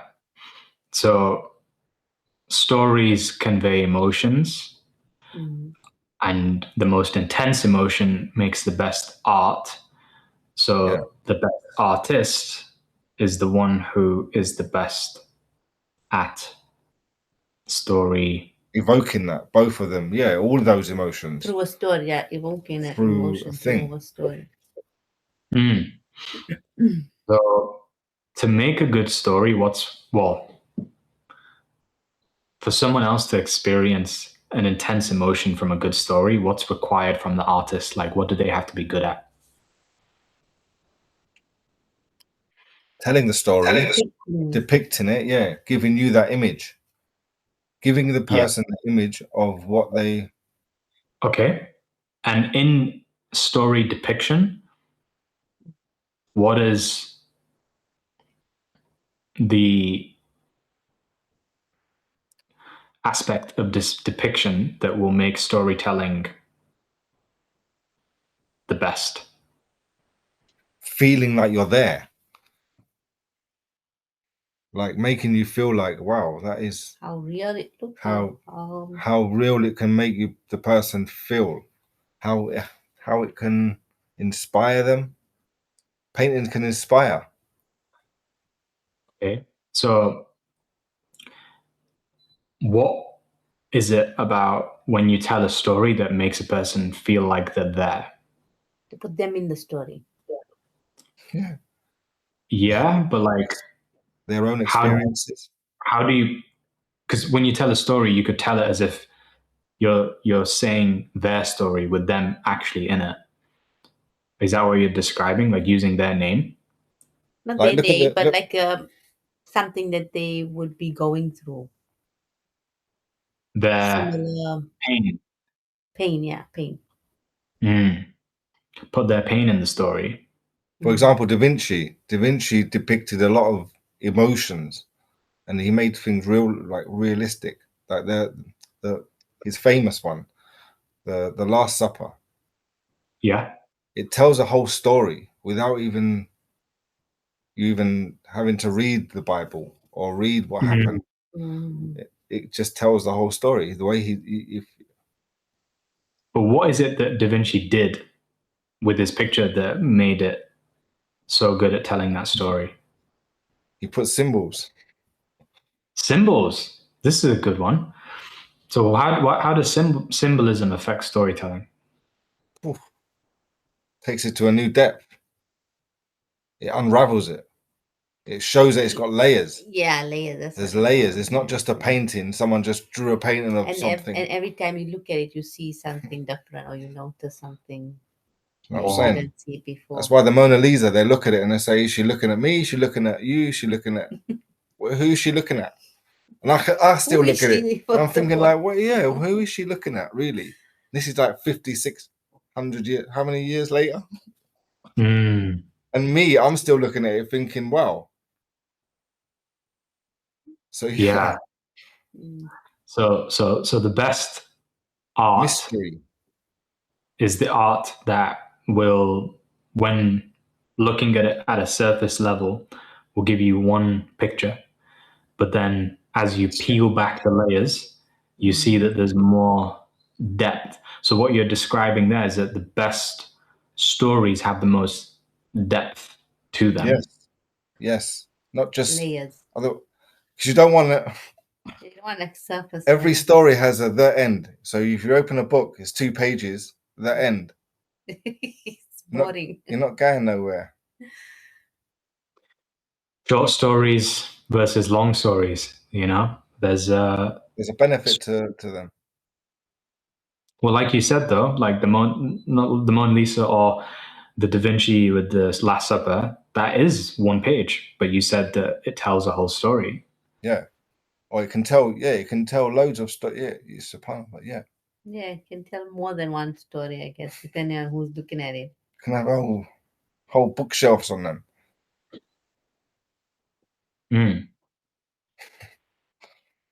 So we've got depth, we've got the symbolism.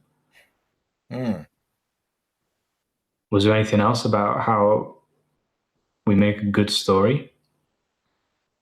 You said something about it being real. Do you prefer stories that are based off of true stories, or? I do. Yeah. I like comedy. So I would say humor has to come into it. Humor makes a good story. Why do you think humor makes a good story? And art as well. If something humors you, that can also bring out an emotion. Yeah, but I think I like it. It's either real or it's like fantasy, where it's just completely not real, but it's still exciting because it's like something like a different world. That excites the 2 extremes. People like that. Yeah. So which is better, real or fantasy and storytelling? Yeah. Reality, of course. Yeah. Of course. Why? I'm saying there is a role to play with fantasy. No, because here's the thing. So it's actually going somewhere. The best storytellers, even in fantasy, think about what's the best fantasy story that you've ever heard of, seen. What's the best fantasy? Gremlins. Gremlins? What would... I don't. Gremlins is based off of a true story, isn't it? Roswell, isn't it? No, For me, it's Lord of the Rings. That's like ultimate fantasy and adventure and everything. Yeah. So what I'm saying there is like, something like Lord of the Rings, it's actually not totally fake, or it has more real in the Lord of the Rings than a lot of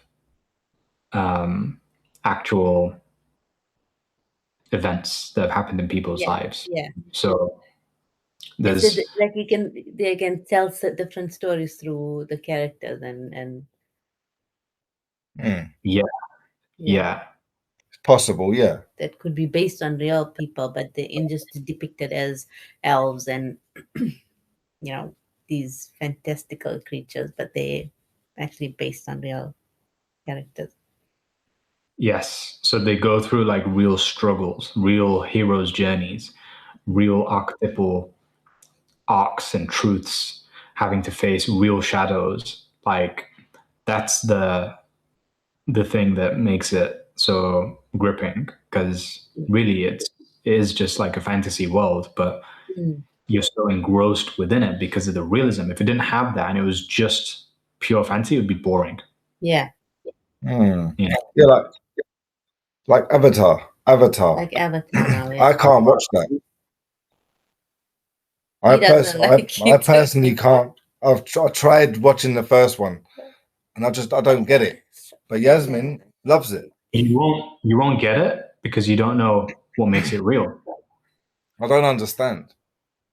So if I told you, what if I told you that Avatar was actually based off of a true story? This is what I'm saying. Now the new one's coming out. You've seen like this. I've seen a bit more of the story. Like I've read into it, and it's like, yeah, there's real life. There's Avatar life. But then I'm thinking Avatar. Like you just can't get past the blue people to get to the story, but yeah. So yeah, they have real life. They're having real struggles. Yeah, but I'm literally saying, like, what if there was real blue people that were giants, and like people would take their consciousness, put it into a different body? What if that was real? Then would it not be more interesting then if you knew it was real? I think maybe now it's more real because we can see these things sort of. You've seen blue people. Not blue people, but like putting your consciousness into like robots and stuff like that. It's becoming more real nowadays. It's a bit on another level. Possible now. Before when the first Avatar came out, that was like nobody even thought about this stuff then. Like Jurassic Park. That is possible. That kind of showed people it is possible. I'll give you another one. Westworld. Westworld is possible as well. Yeah. But that was done 15 years ago as well. Yeah, exactly. But they knew what was coming. They knew what was coming now. That is under construction. Westworld is. Do you realize it is under construction like right now? If you go to China and you see the robots there was the music festival thing in China, and the robots were dancing on the stage, like literally. And they're so good, like, and they're all in sync, and nobody's doing anything out of. That's doing the robot dance. But the fact that they can make a robot be that agile and do all the movements, so that's amazing. They're gonna very soon, in the next few years, have robots moving better, more in sync, more fluid, human-like. No, but not even gonna like. So humans, think about humans dancing. Humans will be able to dance like at a certain level when it comes to ballerina. Everyone has rhythm to dance, so some are just stiff and not. These things are just gonna be like. We had the Wii. How long ago was the Wii? The Wii came out 15 years ago, and I remember dancing on the TV. Like you're dancing and you're dancing on the TV, so that they must have So that was like 50. Now the Wii's something old. You got the VR now, isn't it? Yeah, you can put it on your head and go virtual. SubhanAllah. So yeah. Yeah. So, what is it that makes Westworld a good story, makes Avatar a good story? It's when you can see the truths that exists within the story. So when you're telling a story or sharing a story, if you don't share like the part of it that is the most truthful part of it, relatable, then Like Terminator. people won't be able to really connect to it. Mhm. And I guess that question then becomes, okay, well, what makes a truth more truthful than something else that is still honest? For example, throughout this entire day, I could basically, at the end of the day, share what's happened.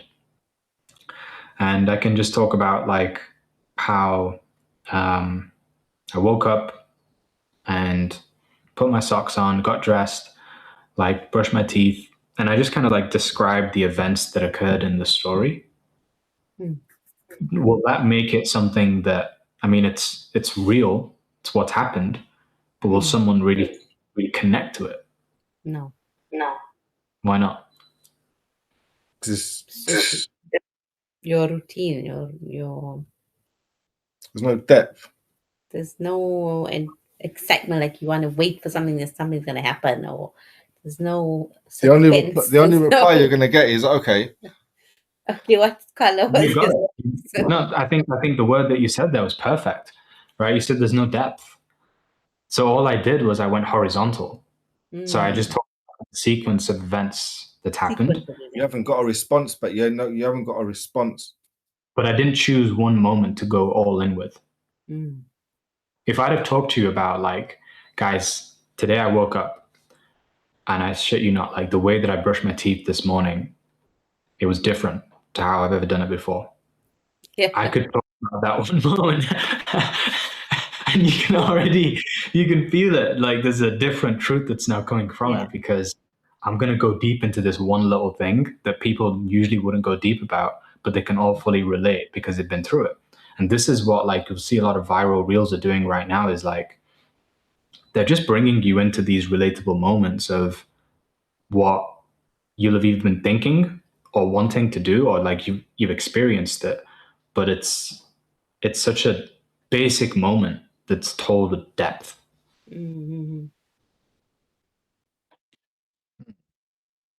So the thing that most average storytellers will do is like they will just rush through getting through the moments that have occurred, but the artist is the one that will take their time and be like, no, let's not rush to the next part of the story. Let's like unravel all the layers in this. Some of the best books. Think about what you just described, like the Da Vinci or the Mona Lisa. It's one picture, but it's a story at the same time. So what they've done is in that one moment, captured a single moment, but spend so much time and given so much energy and depth to it that it's like, wow. Keeps people thinking and talking Now you're gripped in it. hours, yeah. Mm. A picture is worth 1,000 words. Of course it can. Of course it is. Yeah. I mean, when we've been through like galleries and stuff, we do the same thing. Yeah, at the same time as well, like you could make the perfect picture, but then it loses authenticity. So people, for example, like let's say that you were like, you know what, I've got a moment, I'm gonna tell this story, and you start writing out the full story, takes you a year to do, and then you go and speak it on a live video. Comparing that to it actually just happened that day in that moment, and then you told it that same day. Yeah. What do you think? It has more of an impact if it's immediate, like. And it grabs attention. More of an impact. And you remember more details because it just happened. I think attention as well. You've got the details. What does details do in storytelling? It paints a picture.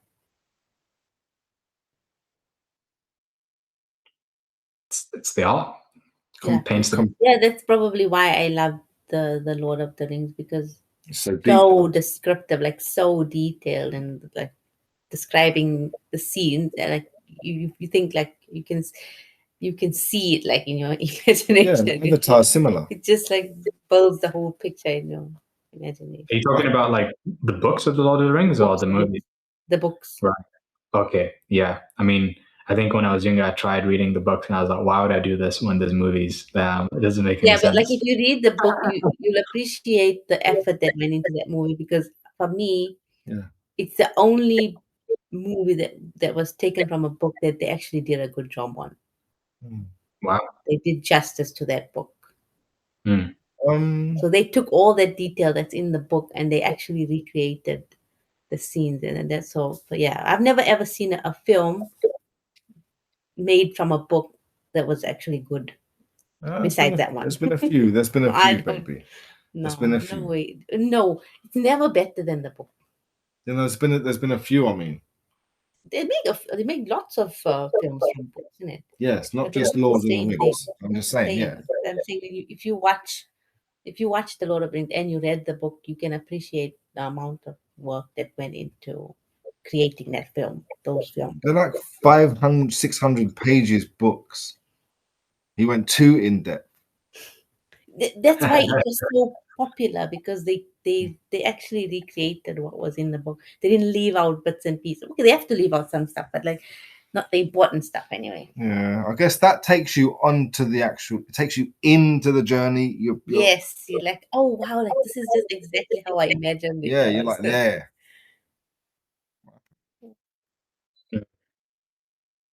So let me ask you a question. Like, what do you think is the greatest story of all time? I know you said Lord of the Rings is one of your personal favorites in terms of fantasy, but just greatest story of all time.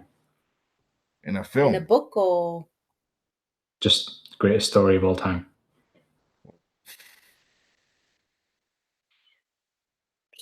there's a Mine, lot. Yeah. mine isn't. Yeah, mine's like entertainment. I'm not into.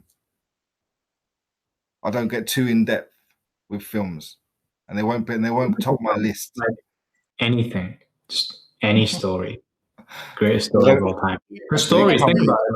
The first story would have been told like round a campfire when they first would have made the fire to sit around and actually start sharing stories with each other. That's how like the original conversations were happening. So like, I think from then, what's been the greatest story of all time?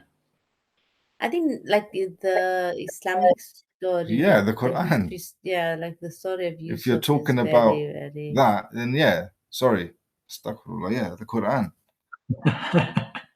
which puts it all into one. But the Quran is not all about stories either. But there's some that are. It's stories. There's just snippets of it, it's and not then stories, if you go into the actual history and story and you like read about it, it's like, Yeah, they're the best. They're the best. So pick your favorite story from them. What would that be? the story of Yusuf alayhi salam. Okay. Mine's Idris. It was a short story. Yeah, it was a short story, but the way he got. Yeah, Like, the way it's all interesting to like the story of Yusha. A lot of people ask us why we named our son Yusha. They don't even know that he was a prophet. Like, but just like by that name, we get to have this conversation with so many people where we actually tell them the story of Yusha. Who's Yusha? Yeah, and then it's like, oh wow, we actually taught someone something that they never knew just based on Joshua. child's name. And I say, oh, Joshua's tree. And then, no, there's no Joshua's tree. Yeah, so there's lots So of what? even, I don't know which one's my favorite now. So you said that Idris was your favorite one. Why? Yeah. Why do you like that story so much? Because he had the opportunity to ask. Well, everything he did, every deed that he did was doubled. So he was like, okay, I want another. Give me more years. So and then he was raised to the third level. The only one that died, his soul was taken in, and his soul was taken in the heavens. Yeah. He was raised, and and the angel of death was coming down. I just love the story. So, do you know like who Idris is in the biblical comparative? Enoch. Yeah. Yeah. Enoch. Well, they had a couple of there's a couple of other names as well, but I can't remember. Yeah. But I know. Yeah. Yeah. And how does that story fully go then? You put me on the spot here. Just the general, like you don't have to give Biblical version. the details, but like what you remember about it. He came.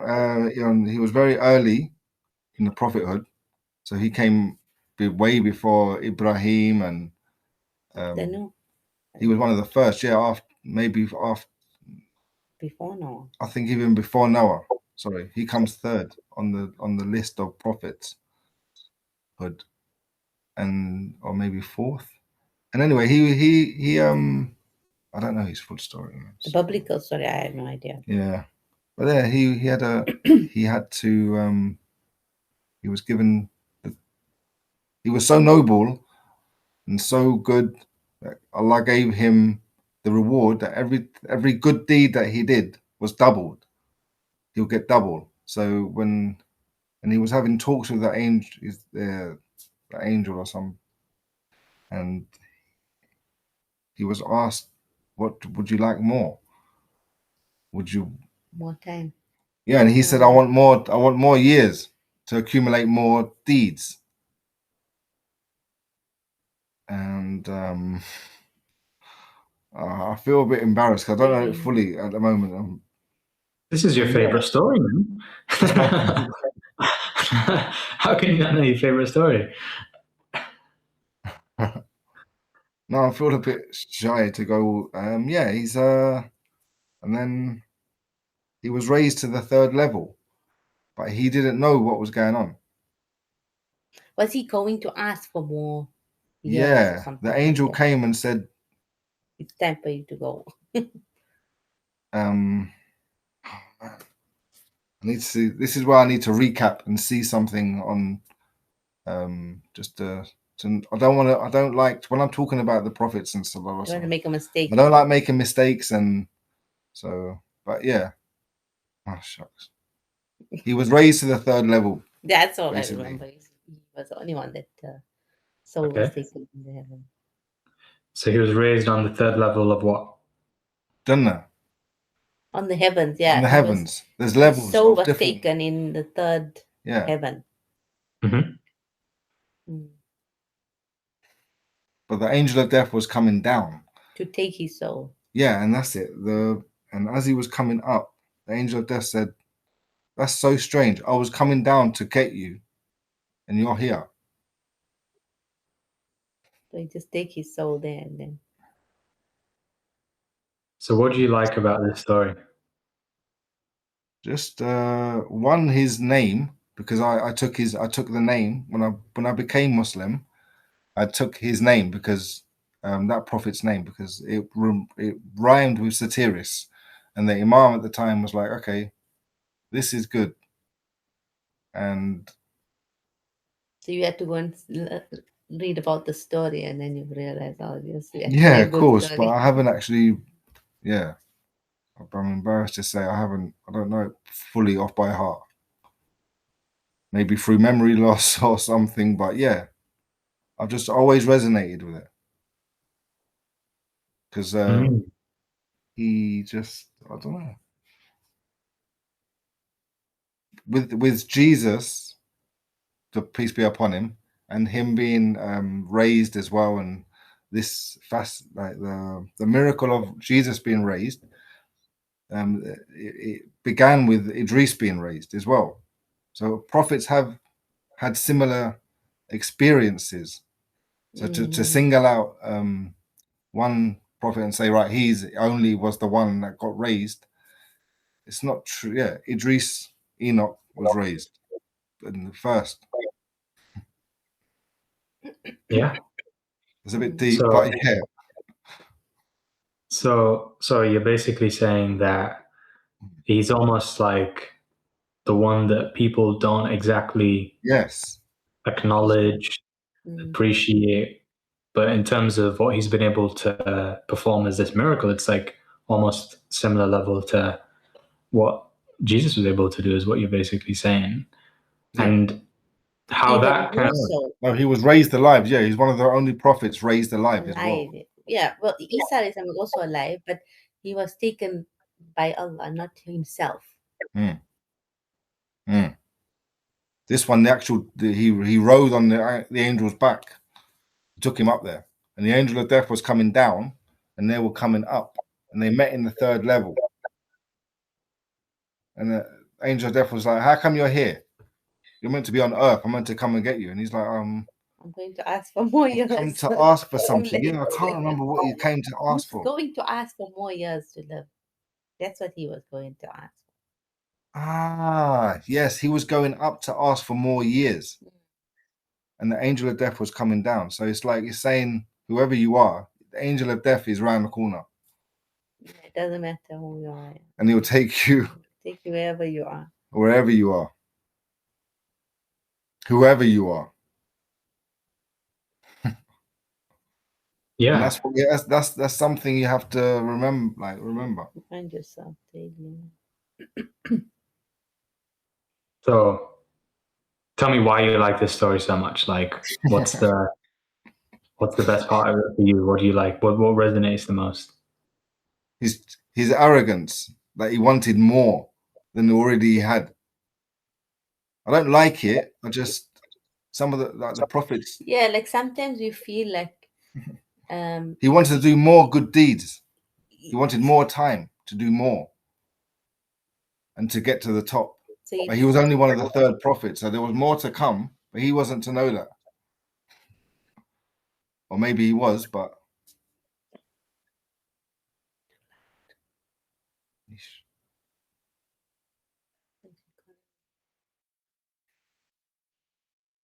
so cool.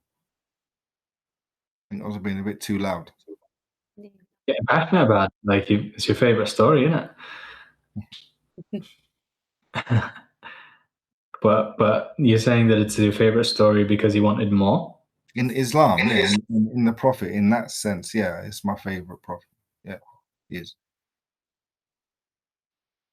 He was given more, and then he was taken. But death can be also, look, he's given. He's in the third level. Yeah. No, like all the prophets, he's got his own level. Yeah, so he was humbled, and he was still given a rank that no one else was given. Yeah. No one else's soul was taken in the heaven. So he must have, and there was something else about him. It was like was he a writer? No. The first to write, you're right. I think he was the first one to write. Yeah. Was given the knowledge of books and writing. Yeah, I think so. Now that you mention that, I think that's right. Mm-hmm. So I'm not a scholar. I'm not like a thing. Yeah, but these. Sorry, astaghfirullah. I don't want to like dishonor the story, but when you put me on a spot there, it's like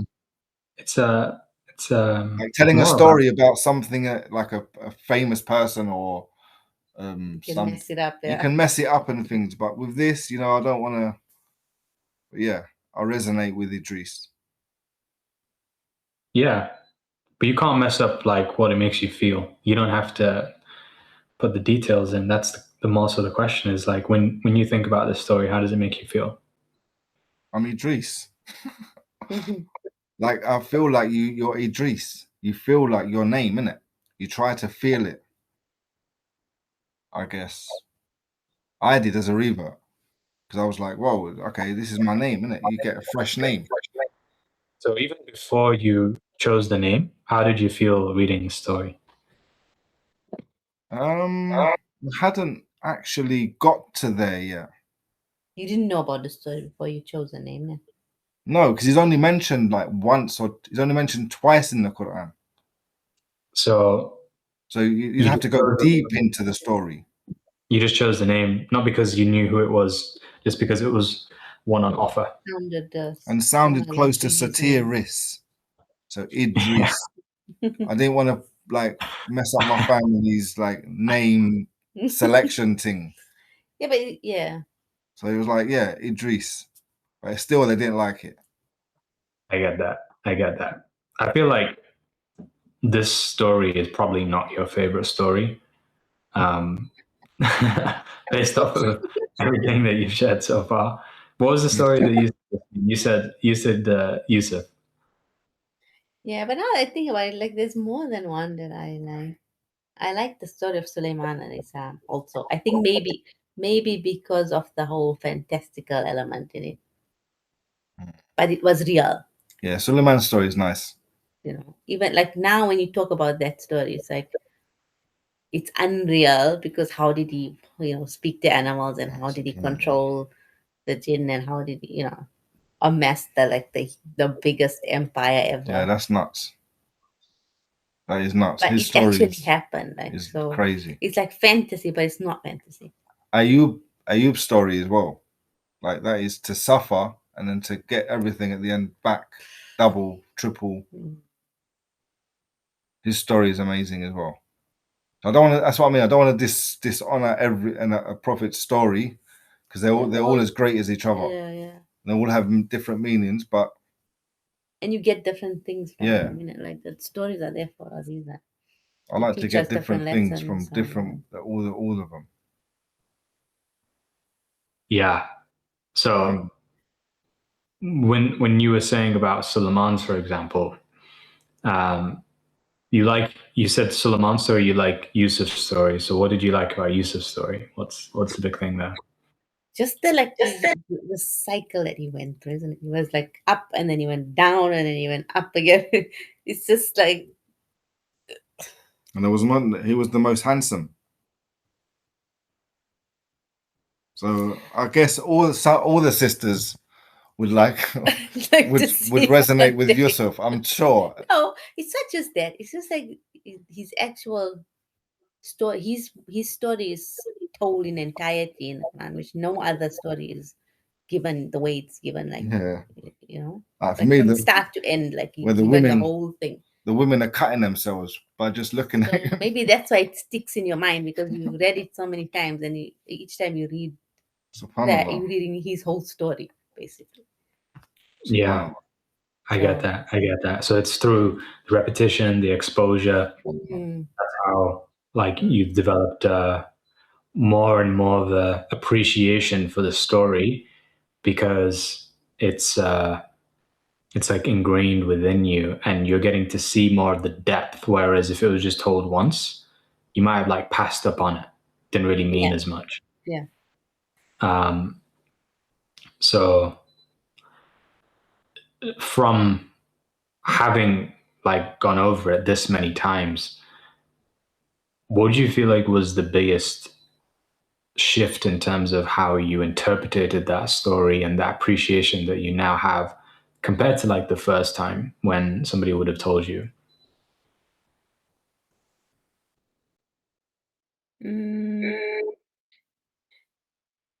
I guess when you read the story of Yusuf alayhi salam the first time, it's just going through the chronology of his life from the time he was a kid and then growing up and then slave and then he becomes a prisoner, and it's just like you're going. But like when you read it over and over, you see the little stories in the big story.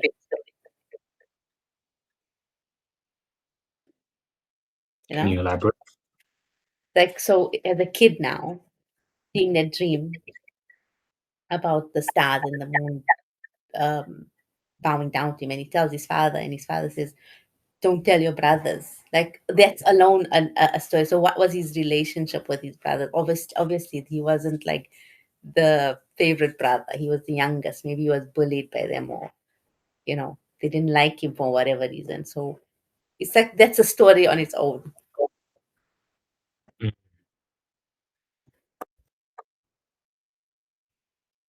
And then at each step, you just get maybe like deeper into like each individual story, and then it's just like I don't know, just the way it's written. It's Yeah.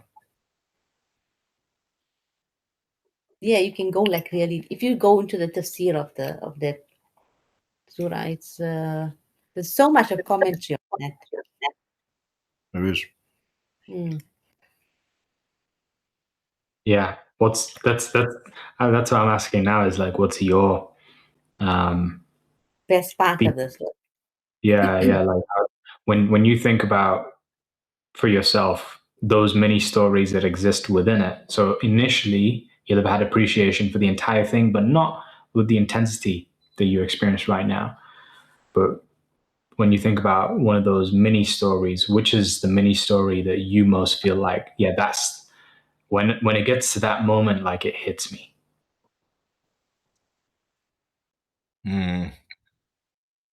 But Yasmin first, or Yeah. I think when he's in the prison and he's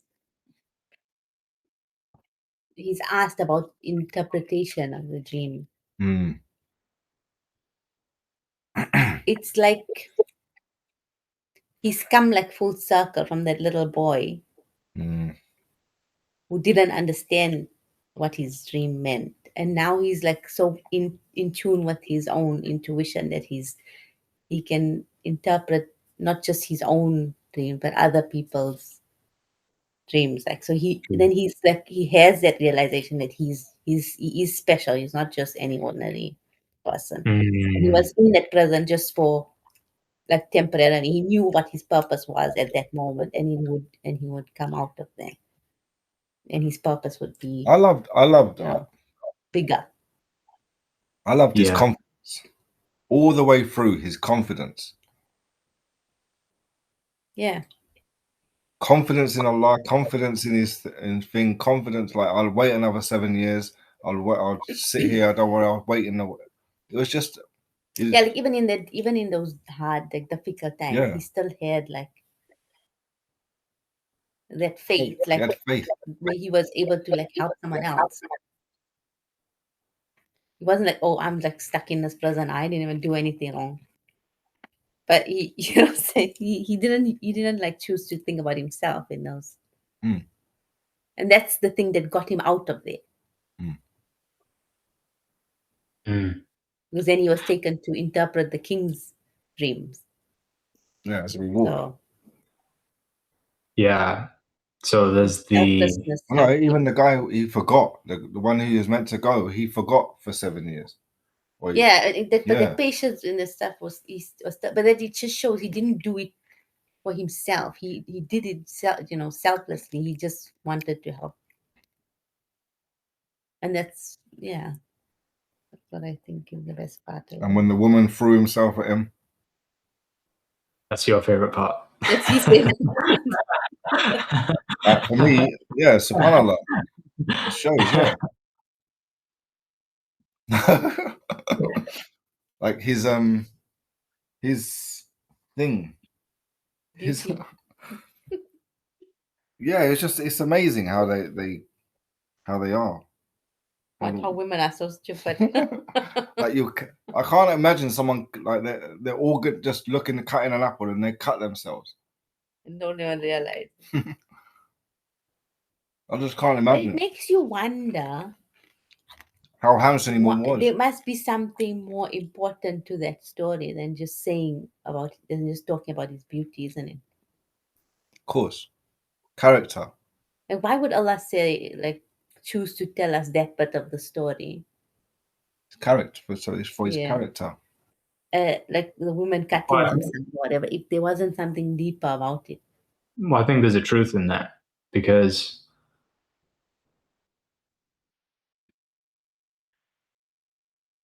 as much as he was very gifted in terms of his appearance, but not just his appearance, if somebody has the ability to interpret the dreams of the king, like he then becomes one of the most valuable people in the entire empire. So that's how he's elevated to being the politician. So he had all of this natural gifts that existed within him, of which he expressed and the world could see.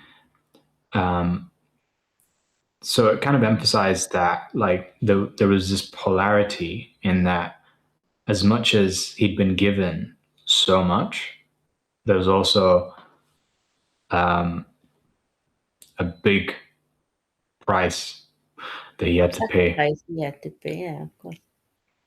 Yeah.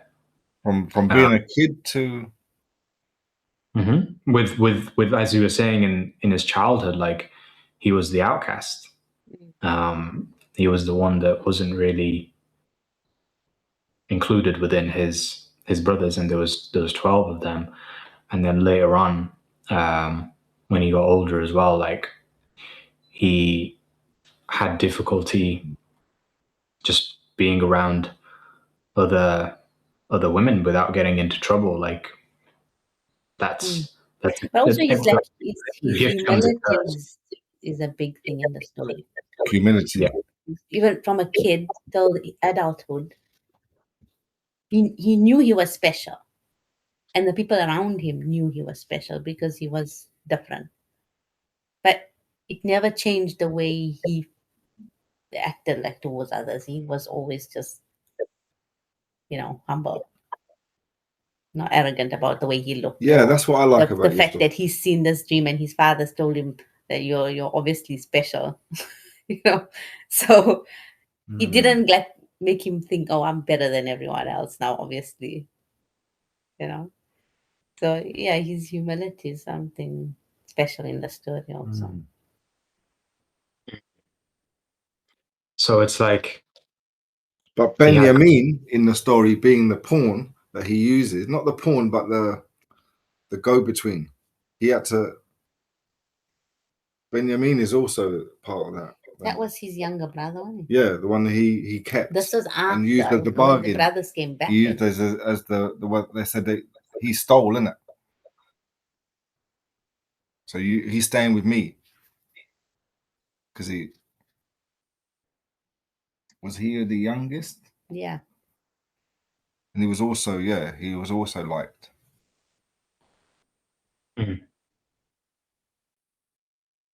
So what I'm seeing is that there's a couple of reasons for why we like the story of Yusuf. Number one is because of the character himself that's existed across the board.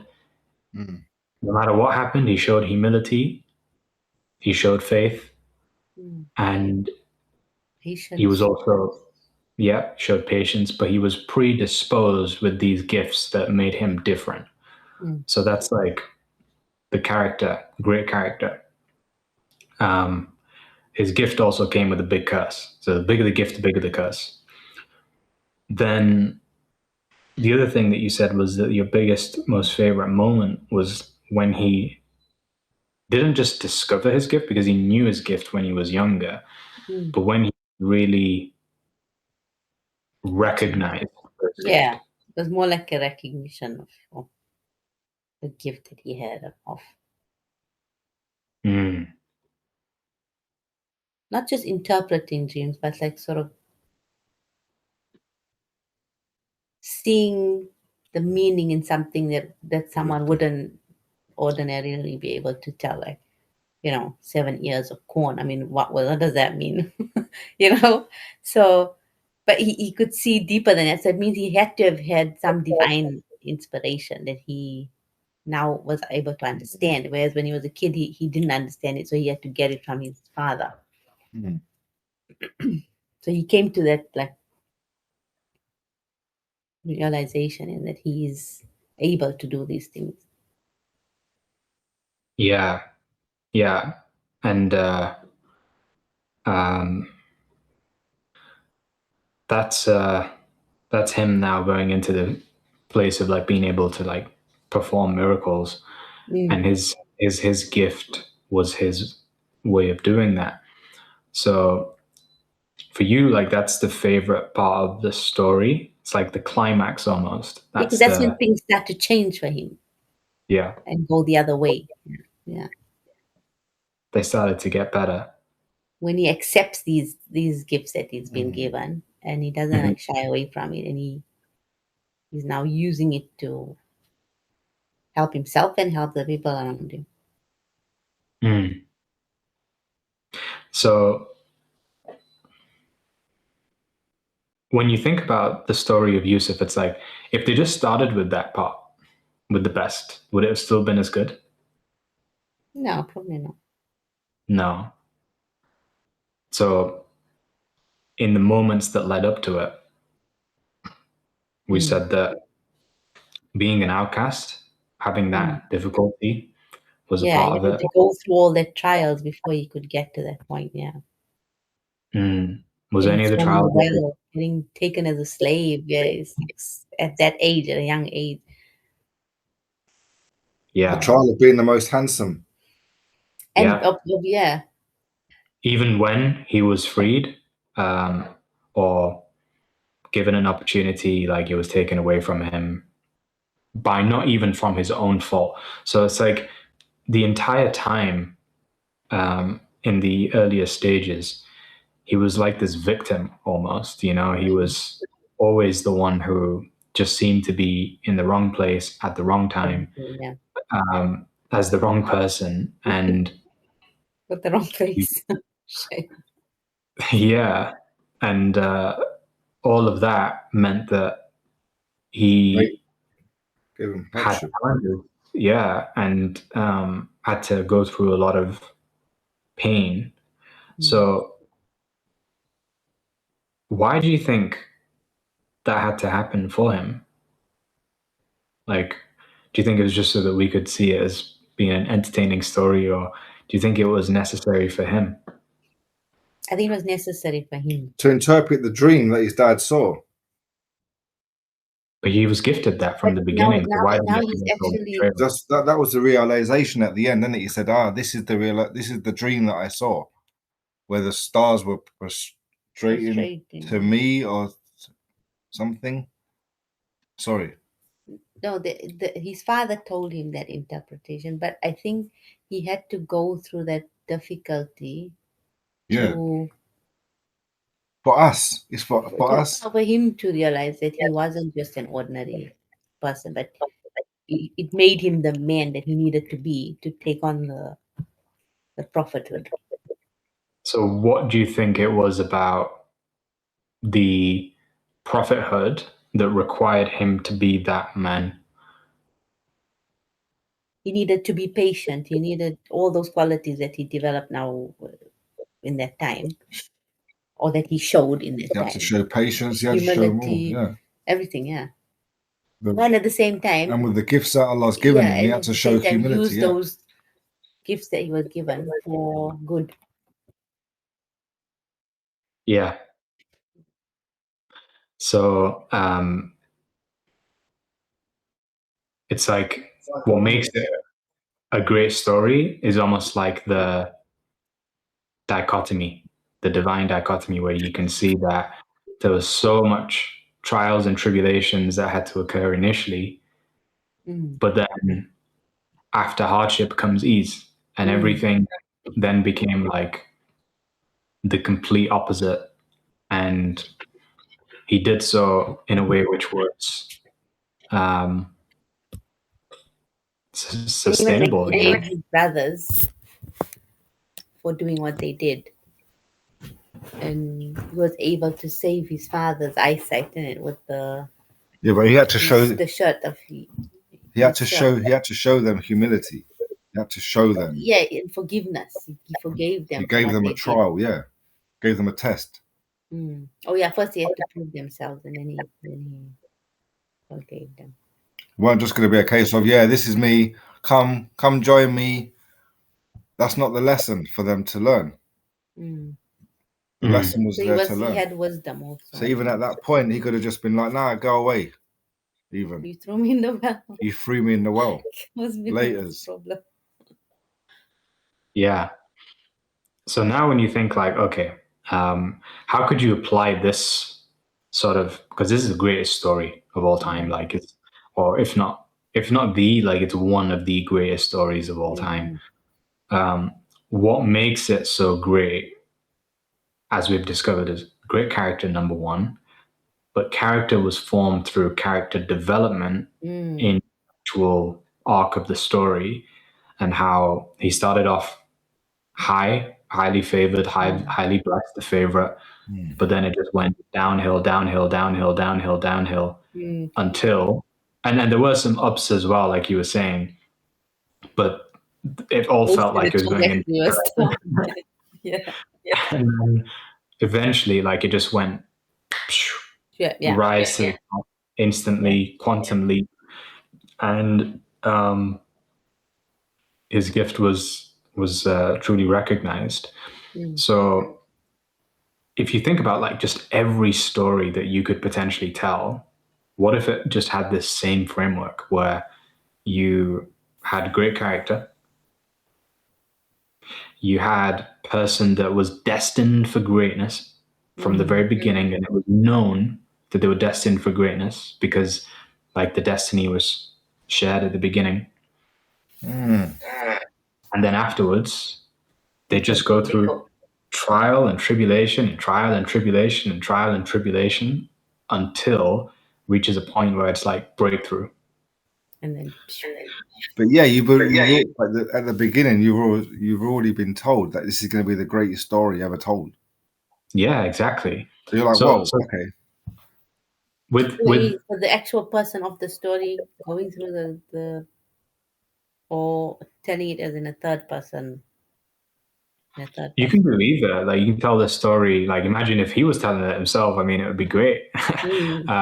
But you know, you tell it in the third person too. When you look at the trials and tribulations that he personally went through, how many did he go through that you can think of? So there was the one, as you said, the brothers brothers betraying him, and then put in the well, taken as a slave. The wife. Then the wife of the emperor or the king, and then prison. And yeah, that's about it, I think. And okay. I mean, I think I could probably simplify that into 3, I think, because I think there's the betrayal. There's more about how he felt the worst. That's what I would describe as being like the trials and tribulations. So there's the betrayal. That was horrible. After the betrayal, there was the imprisonment. Because I think even as a slave, like, he had a pretty good job when he was a slave. Eventually, it became where he was working for the what was his name? Aziz. The king. Was that his name? The king. He was the one that was married to the wife that set him up. Yeah, Aziz. Yeah. Like the emperor or whatever.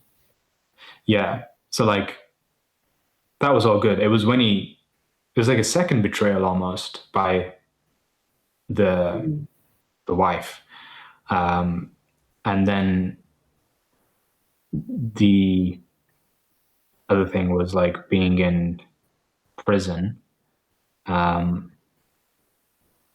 So yeah, there was definitely events that occurred, but then prison was more like not necessarily betrayal, but more like loneliness, isolation. So it was like betrayal, isolation, and then elevation. So it's the same thing, like within your stories that you're telling. If you can just do triple threat and just have 3 stages of going down and then go up. Yeah, but then each time that you go down, it's like you want to also tell the up. Because every down comes with like an up, a little up. You don't just go down and then further down. It was like down, and then here's a little bit of hope, and then boom, and you're going all the way back down again.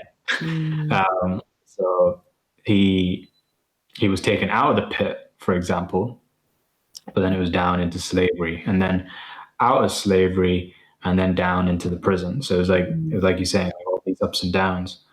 Until he finally got that up. Yeah. Like towards that. So here's what was going on, is like, after every down physically, spiritually, he was always going up. Yeah. You see that? So when he was thrown into the pit, it looks like it's a down, but really it's an up. Yeah. For his personal development, he was going up his spiritual development. Yeah. Yeah, of course. So then when he's The then more like, patience he showed, the more, yeah. So the whole time, like, there was just this growth curve going like that. in his There faith. was this, but then it was almost like an elastic band, and And then they matched each other.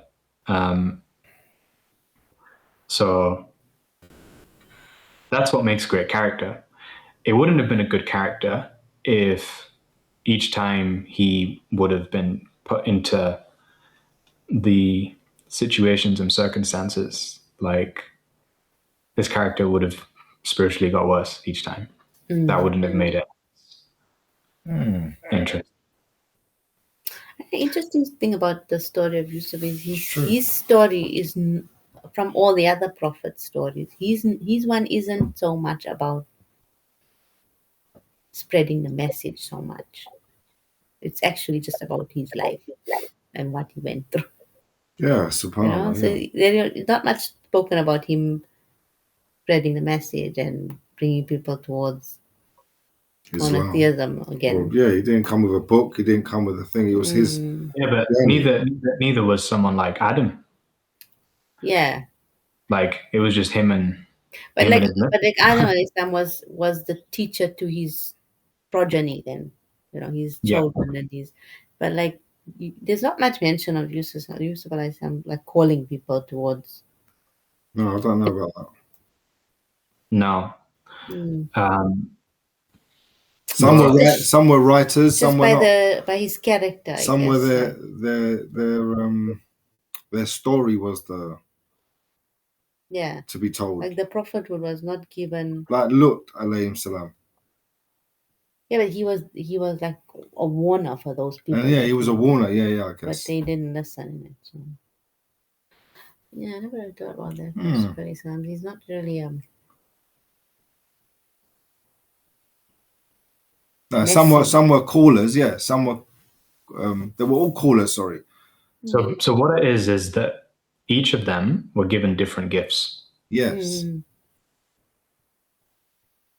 And they were in service to God by just making sure that the gifts that they were blessed with were being offered to others through nurturing and utilization.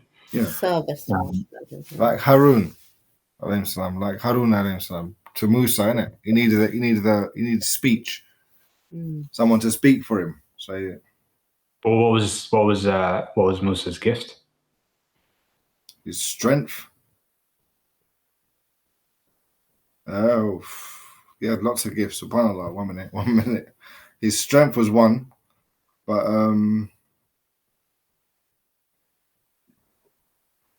Musa's gift was he talked to God. He talked to Allah. Yeah. Directly. Yeah. He directly spoke to Allah.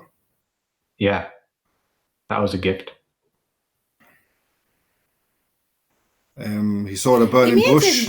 Imagine that, like Allah spoke to him through a burning bush. To the only one that he spoke to directly was the one that had a speech impediment. Yeah. Wow. And you take it as a weakness, isn't it? Like I had a very bad lisp when I was younger. Is it? Yeah, it's still there, but I've learned to control it a little bit. But like it was maybe that's why I was very quiet growing up, because I just hated it. Like. You know what? Now I can hear it. Thank you.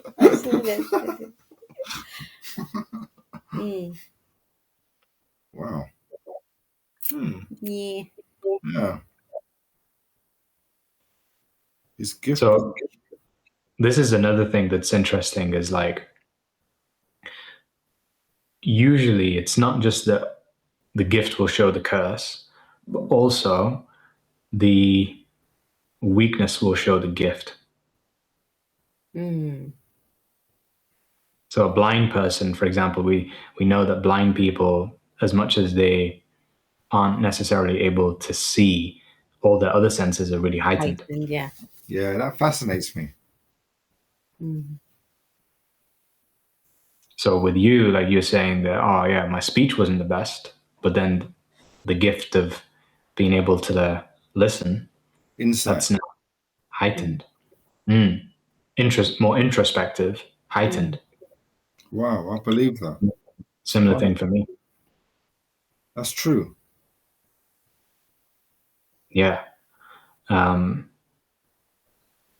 There's So me, I was talkative when I was young. So listening weren't really great on my agenda. That's why you don't listen now. So yeah, that's why I don't listen now. But yeah, so what's your gift then, do you think? Gift of the gift. gab.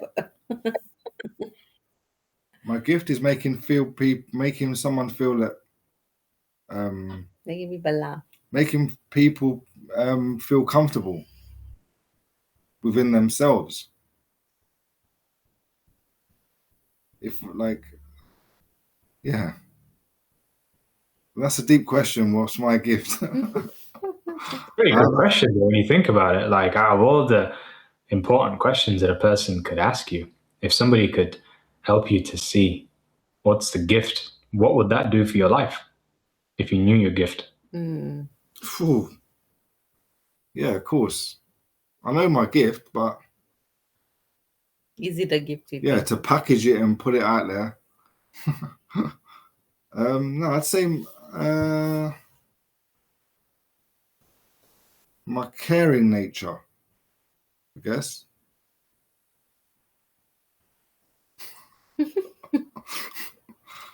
I think you're just throwing out guesses.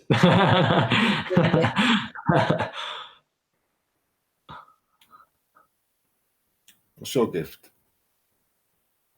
Your clarity. Your insight. No. I think my intuition. No, I haven't found my gift yet, I guess. I think I might have had, but I don't think I've found it yet. You think you lost it somewhere, or like you just never encountered it? No, I had a gift, yeah. Football. I had a football gift. Physical, yes.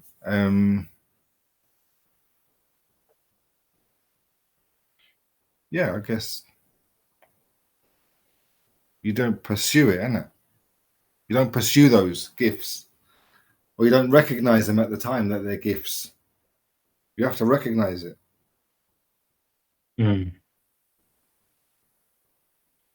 So what do you think your gift was? Humor. Humor. Humor, I guess. Yeah. That's definitely one of them. No, don't know. What was my gift? Well, you couldn't have lost it anyway. It's still with you. What do you think? Don't know, man. I've never really thought about that, Mo, to be honest. Yeah. But the answer doesn't come from thinking, it comes from feeling. Because it's a question of the heart. It's not a question of the head.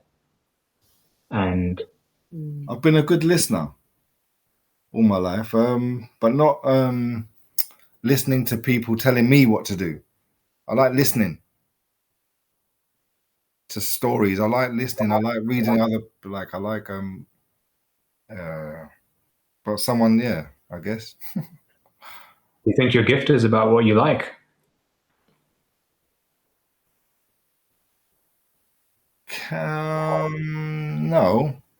No, of course not. What do you think your gift is for? The gift is what you offer. So who's it for? First and foremost, yeah, unless you're religiously inclined, it depends, isn't it? So some people could say, sure, it's the creator. So your whole thing is for the creator. So you think your gift is for the creator? No, but I wasn't born like that. So I've had to kind of develop that to understand. Yeah. So where do you think your gift came from, if you have one, or if anyone has a gift? Where does it come from? Your interest. No, I'm a creator. From your creator, yeah, of course. Right. It's like built in. Like when the manufacturer makes an iPhone, then all the software is built in as soon as you open it up. So for you, your creator built in your gift into you. You just haven't realized it yet, maybe.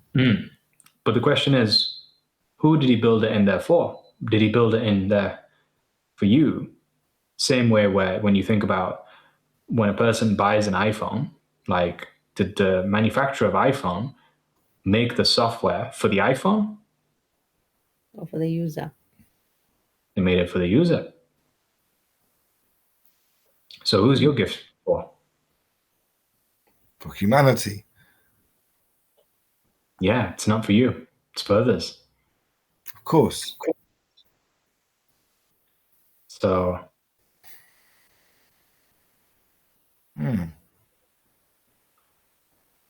when you look at starting to see, okay, what your gift might potentially be, where you'll find it isn't through what you do independently, but it's what you do in service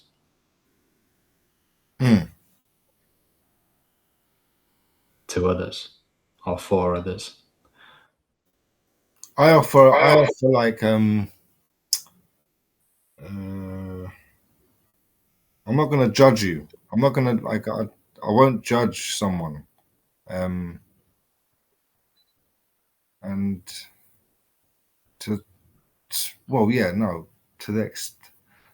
there's extremes. There's extreme judgment, and then there's a level I just won't go like people's personal things. I leave to them. I get what you're saying, but is your gift what you don't do, or is your gift what you do? Yeah, I still accept someone. Or I still I don't know how to put it really. I've got I don't know how to put it really. Yasmin's looking at me a bit confused. She's like, I'm just tired. yeah, I don't know.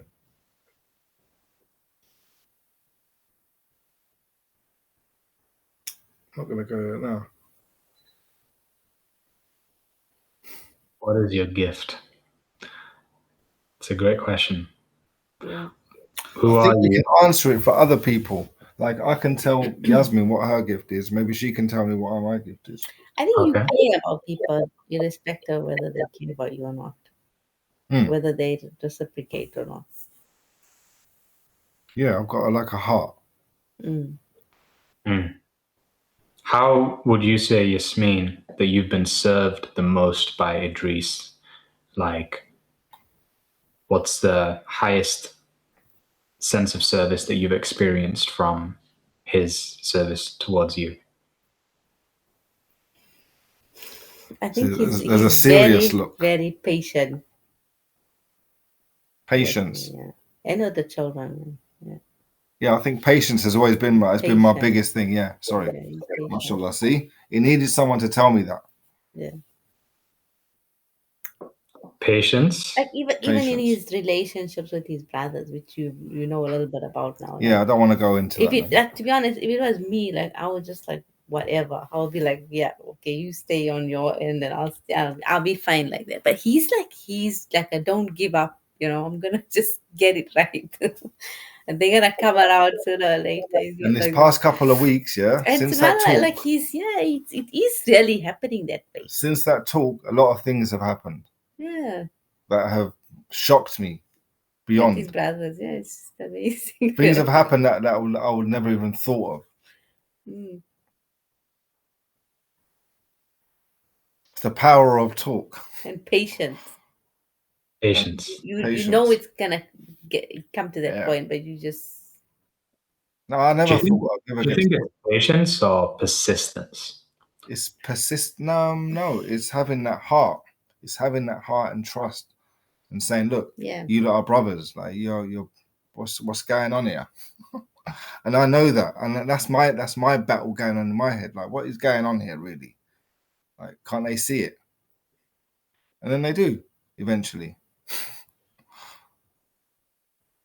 And then you get a Christmas card all of a sudden, like with all this holiday money, like it's come from nowhere, From the Like, one you least expect. from the one that you don't even expect, that you've never got a card from ever.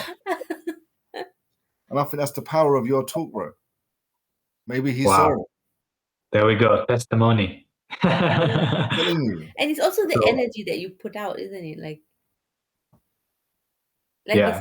he's persistent.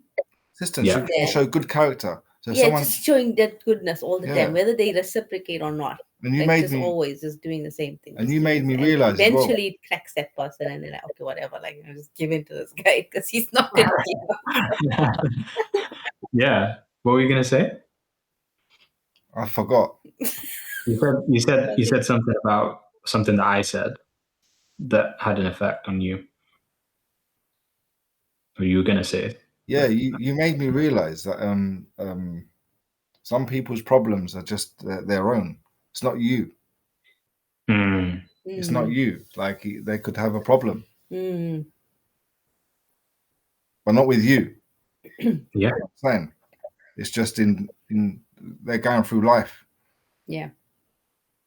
Yeah. And this is the thing, is that the more that you start connecting with people that aren't just your family, but just like going outside of your family and Exactly. realizing that people are people everywhere, they operate the exact same, Yeah. really reduces this anxiety and stress that you have when you go into conversations, because you're like, It's Oh, just a person with a stuff. story. person. Yeah. Exactly. So we've got your gift, which is persistence, is what I'm hearing, like a big part of it. Mm. What's Yasmin's gift? You said, Yasmin, you said it was intuition. I Is that think what so. you? Yeah. I think she's a great. I think you listen well. Mm. I think her intuition, yeah, to know something. I think that gift, like that's from my mother. 'Cause she's like that. So I think I rubbed off a little bit. I think. Yeah. I think you're I'm right. not yet. I don't think I'm fully in tune with that intuition yet. It's there, and I notice it from time to time. But to be honest, you've got too many gifts. But I'm not like fully in tune. She's got. I can't even. Yeah, it's too many. But this is the thing. Does a person just have to have one gift? No, she's got many. Oh, Mashallah. thank you. Yeah. The person doesn't have to have just one gift. You can have multiple. So what do you think my gift is? Listening attentively, paying attention. Like you remember stuff that I've told, like that we've just talked about, like in previous videos. But you remember it. That's not something that's very common with people. Like, I remember what you said. Yeah, you remember what I said in like in previous conversation. Like, I've noticed you do that a few times, and you think, "Oh wow, you actually remember that was not even the big part of the conversation, but it's obviously a detail that made." You remember. Yeah, it's funny enough. It's like, whenever people think about, like, in my family that know me for a long time, they know me for many things. Like, we were at a relative's house a few days ago, and just sat eating a meal, and it was one of her cousins that came and said, like, "Yo, is it true when you were younger that you guys went to a wedding and you ate like 30 kebabs or something?" And I was like, yeah, Yeah. that's true. And There you go, got another gift there. yeah, like people always remember that part, and still to this day. We were maybe like 10 years old when it happened, but no one ever lets us forget. So we have a reputation. But then what I'm also known for is how much I'm able to recognize faces. Oh yeah, I never forget a face. I forget the name like instantly, but I don't forget the person's face, never. Yeah. So how it was being shown was like, whenever I'd be watching a movie, people would be like, I just don't know what that person is from, like where they're in. And even if they've had like a crazy transformation, and they look nothing like they used to, I'd be like, yeah, that's that person and that's what they were in. And I can just say it like really easily. So there's these places where the gift kind of shows up in a way where it's not so like big in terms of the energy. Like, how can that be useful to another person, being able to tell them what they were in from before? But I think that gift of being able to still see who they are now from who they were, it's like a gift of a bit like what you were saying, that recall, and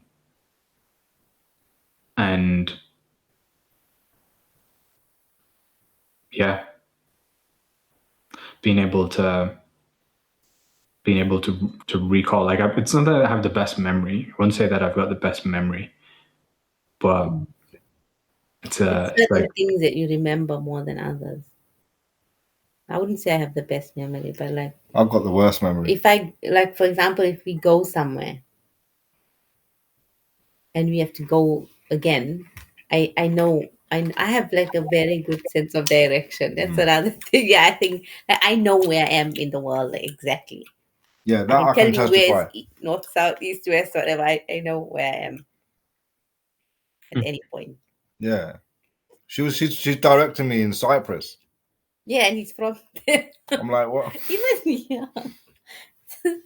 Yeah, I'm very I'm bad. good I'm with very bad. direction. but I think that's also somewhat intuitive as well. Yeah. That you're describing, because I've had that as well, where like I'm in different countries and I'll just be able to naturally get myself from A to B without having to rely so much on like the sat nav, and I'll just play around with it sometimes. Like, let's see if I can get there.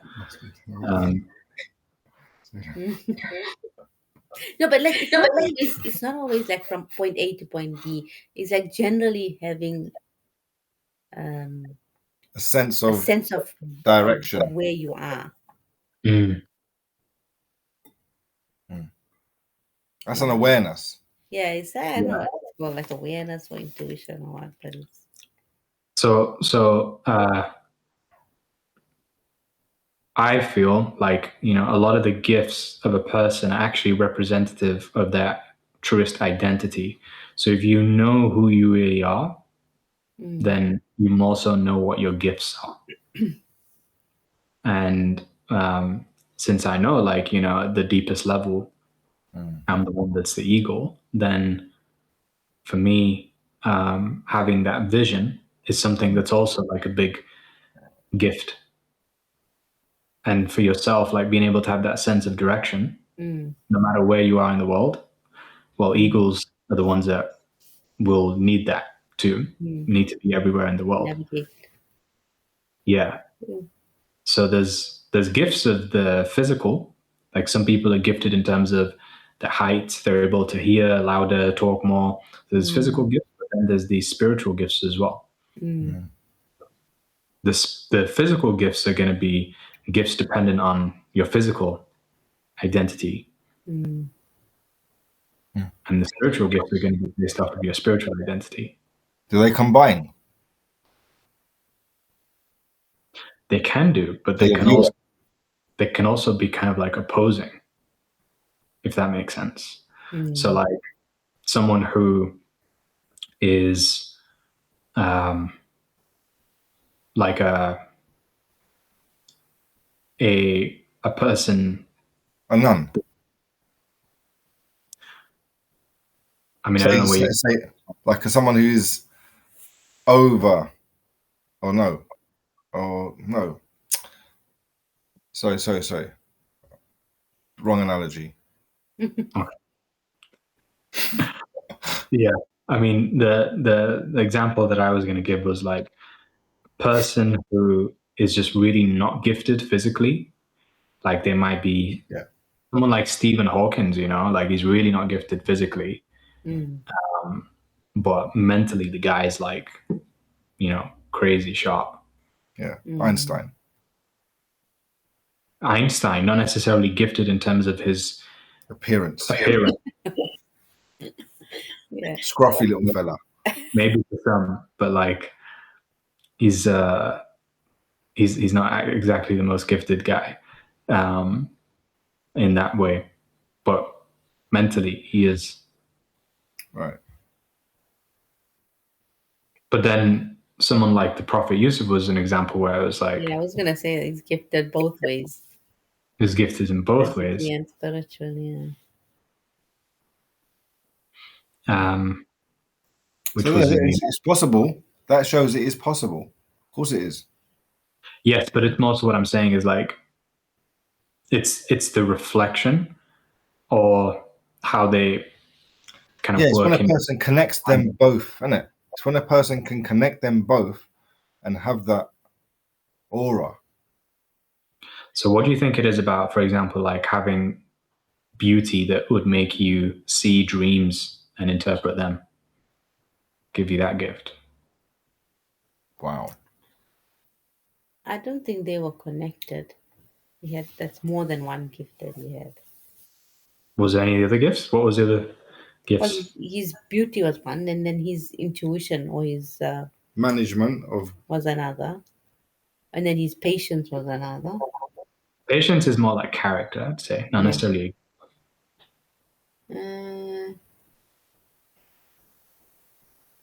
diplomacy. Yeah. Would that also be character? Yeah, a little bit more like personality.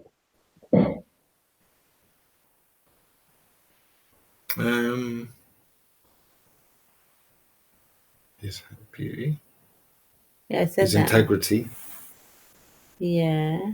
But that's also character though and personality. So what Not did necessarily a what did he gift. offer as a gift? I think that was it in his intuition and his physical beauty. His loyalty to his family. Is that a gift though? Well, he spent a lot of time like in pits, Away from them. in prison. So it might not necessarily be that like it was his His father. physical beauty, but just his physical environment that affected his physical life. And then that was a place where he could almost like practice getting connected to his dreams as well as interpreting Isolation is very important. isolation for that gift. Yeah. Mhm. Interesting. Yeah. To become more in tune with your So that's a question that you can ask yourself as well, is like when you think about it, you buy all the courses in the world, buy all the mentors, buy all the external things that can make you smarter, feel more confident. But what's the best thing that you can actually go through in terms of development? Putting yourself into the environment where your gift can be nurtured. Experience. action. So when you think about the gifts that you two both have right now, like you said, on the one hand, the gift of persistence. Where do you think the gift of persistence could be most developed? Making Conversation. adverts. Adverts or conversation or both? Like, which one do you think? I was going to say when making the adverts, like consciously persistent until you crack it, which I think is not going to be very long. No, you are the persistent. Your one. gift. Your gift is persistence. Yes, that's what I meant. I'm not a very patient person. That's not a gift of mine.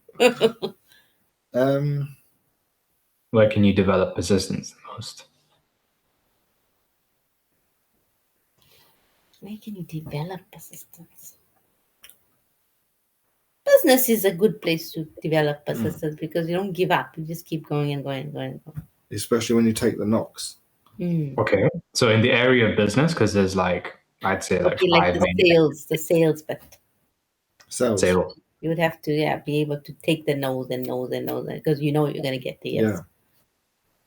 Yeah. Like if you can literally get 15 no's from one person and you're just happy to go through that kind of because you know cycle. that the 16th one is a yes, like, or whatever. So you just like, or just because you're persistent and like it's part of your gift.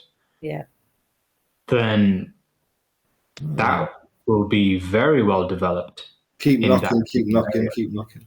Yeah, you just keep going, and then like you don't care whether or not someone is going to say yes. You're just gonna be Keep persistent because it's part of your gift. Yeah, not giving up is a gift, isn't it? There's a difference between not giving up and persistence. Like not giving up is more like staying the course, but persistence is like actually continuing. That you're gonna Right, get to there's it. work. Yeah, despite getting rejected or being turned down, whatever. You just, I'm gonna keep going, like bashing your head against the wall until it breaks. Because you know eventually it's gonna break. Yeah. So as Yasmin was saying, like when you said ads and marketing, and I'd probably say within marketing, you know, there's the two extremes. So you've got content and you've got ads. And I think that for you, like content doesn't require as much persistence. It's more like nurturing, it's more education, it's more like value. Whereas ads is like just pure persistence. It's like, here's my offer, take it, leave it, and just doing that every single day, 5-6 times. Yeah, you could just go. I wouldn't even just say don't even do a content. Just do the ads and just go straight for that because mentally that's what you're wired for. Yeah. Because I think the content he gets about like, oh yeah, like it's like it wears off like the excitement of it, you know. Like you feel inspired, and then next minute like, this. But with the ads thing, it's just like I need to do this and put out this and put out this, and just keep doing it. Like, yeah, and you know what's funny about that as well is like I've always said, you guys fully remind me of you know my my uplines. It's funny because full circle in learning from my uplines and now teaching. It's crazy. But they had the same split, right? So he was a lot more just persistent and would be working on the masculine offers, ads, and sales, whereas she was on like the whole branding, nurturing, design, and like duplication. So yeah. So that's definitely the divide that we've got. Yeah. So what he would do, you know, where I got the idea of like let's do an ad a day was from him, wasn't from her. She was more like, you know, make the stories, make the brand, make the content, make everything look nice, do all the soul work. And he was more about like just make ads every day and chuck them out there because that's how people come in. And he made an ad every day for a lot of time and eventually got good at it. So it'd be the same thing for yourself. Like, you know, just every single day, why not you make an ad? You know, and you can do it however you want. You can do it in a way where it's either a picture. You can do it in a way where it's a video of you speaking. You can do it in a way where you're writing stuff, but you're just always making ads. Because then by the end of the 100 days that you make all these ads, you're going to have an ad that's going to be epic. Like it's going to be way better than the majority of people. I mean, Yasmin, the ads that you made on your first day, better than... They're wicked, isn't it? I like them. Yeah.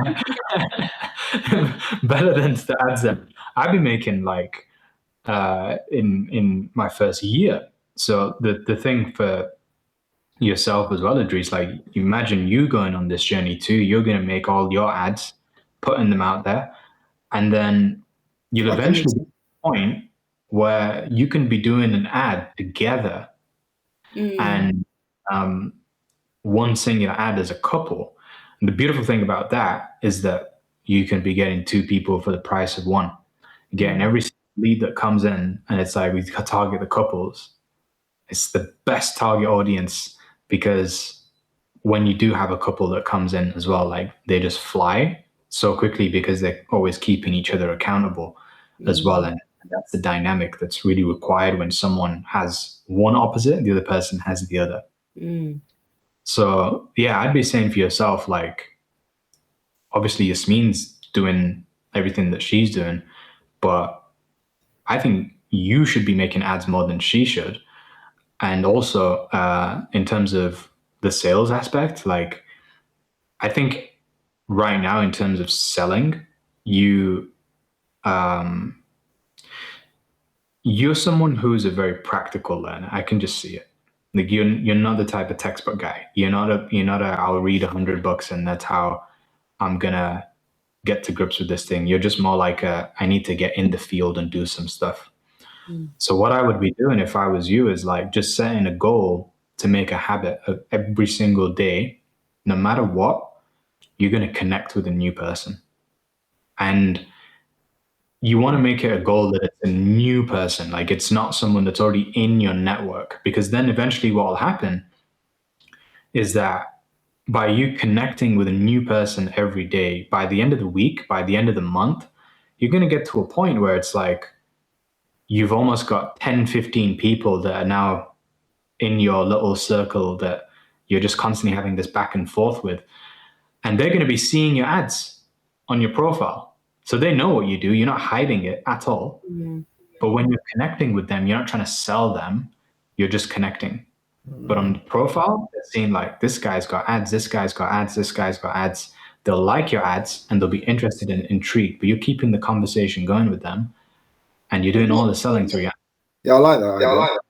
But like you have to sort of decide who you're targeting, no? Or is it just like random? So ask yourself, like, who would you want to connect with, right? In terms of your target audience, I know that Yasmin's going after the Muslim mums. That's who she wants to go after. Relate the most to. Yeah, of course. You're the most relatable, and you probably have the most fun with those people around. For yourself, who would you want to have as friends? Can I have anyone you want? Well, not anyone. Just No, choose I know what your you're words. saying. I know what you're saying. You know, choose your words. Yeah. Whatever you're thinking, like, you can have it. No, I can't. Yeah, but they're the one. Just like-minded people like me, innit? What Like is yourself. What? So if you was to name that person, like Yasmin has, she's named it as simple as 2 words. I can spot them. You can spot them. If I was on a train ride and I was sat next to Yasmin's target audience, I'd be able to be like, yo, you need to speak to her because she's exactly who will be able to help you. I can do that because it's in 2 words. Muslim mums. For you, what would it be? I guess reverts. That's an Reverts interesting is one, like, or That's an interesting. Or on that journey, or been on that journey, or know someone on that journey, or revert journey. Yeah. It's not just like reverts; it's also like outcasts. Yeah. Yes, people who have rebelled, come back, like been on a trajectory, not on a straight. Not only that, like people, like there's a lot of reverts that are still on good terms with their family because their family accept them, and then there's ones that just got kicked out, like like literally I'm saying outcasts. So I guess you're not on either extreme, but more of an outcast because of Yeah, I can explain they how just people. tolerate you more than anything else. They don't Yeah. they don't treat you the same way they did before. I can describe that feeling. Yeah. I'm sure there's millions of people who can do the same. Mm-hmm. Okay. And So, which one do you feel more connected to, like Outcast or Revert?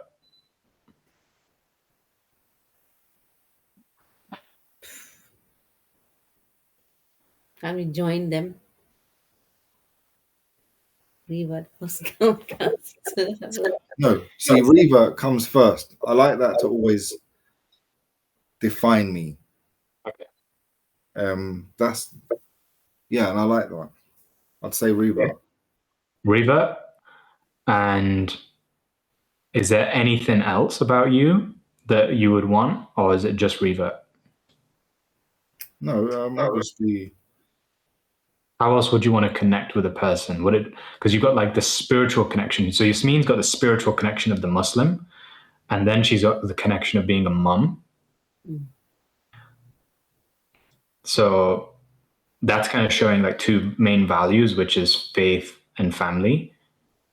So you've got the main value there's faith. If it wasn't just faith, like what else would be another core value and important thing for you? Obviously, family and kids. Staying positive, keeping your head up, being aware that you're not alone. Not to be alone, like kind of thing.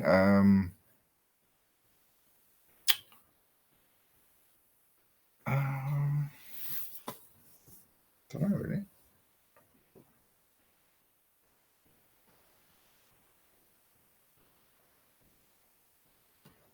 I'm not sure. At this second. Revert. Do you think Something like to think about, really. yeah? Do you think family is like a big value for you? Of course. Yeah, definitely. So it's Of like course, but my immediate family, yeah. But like extended family, I'll have conversations to have with people who have had that problem. okay. So how about like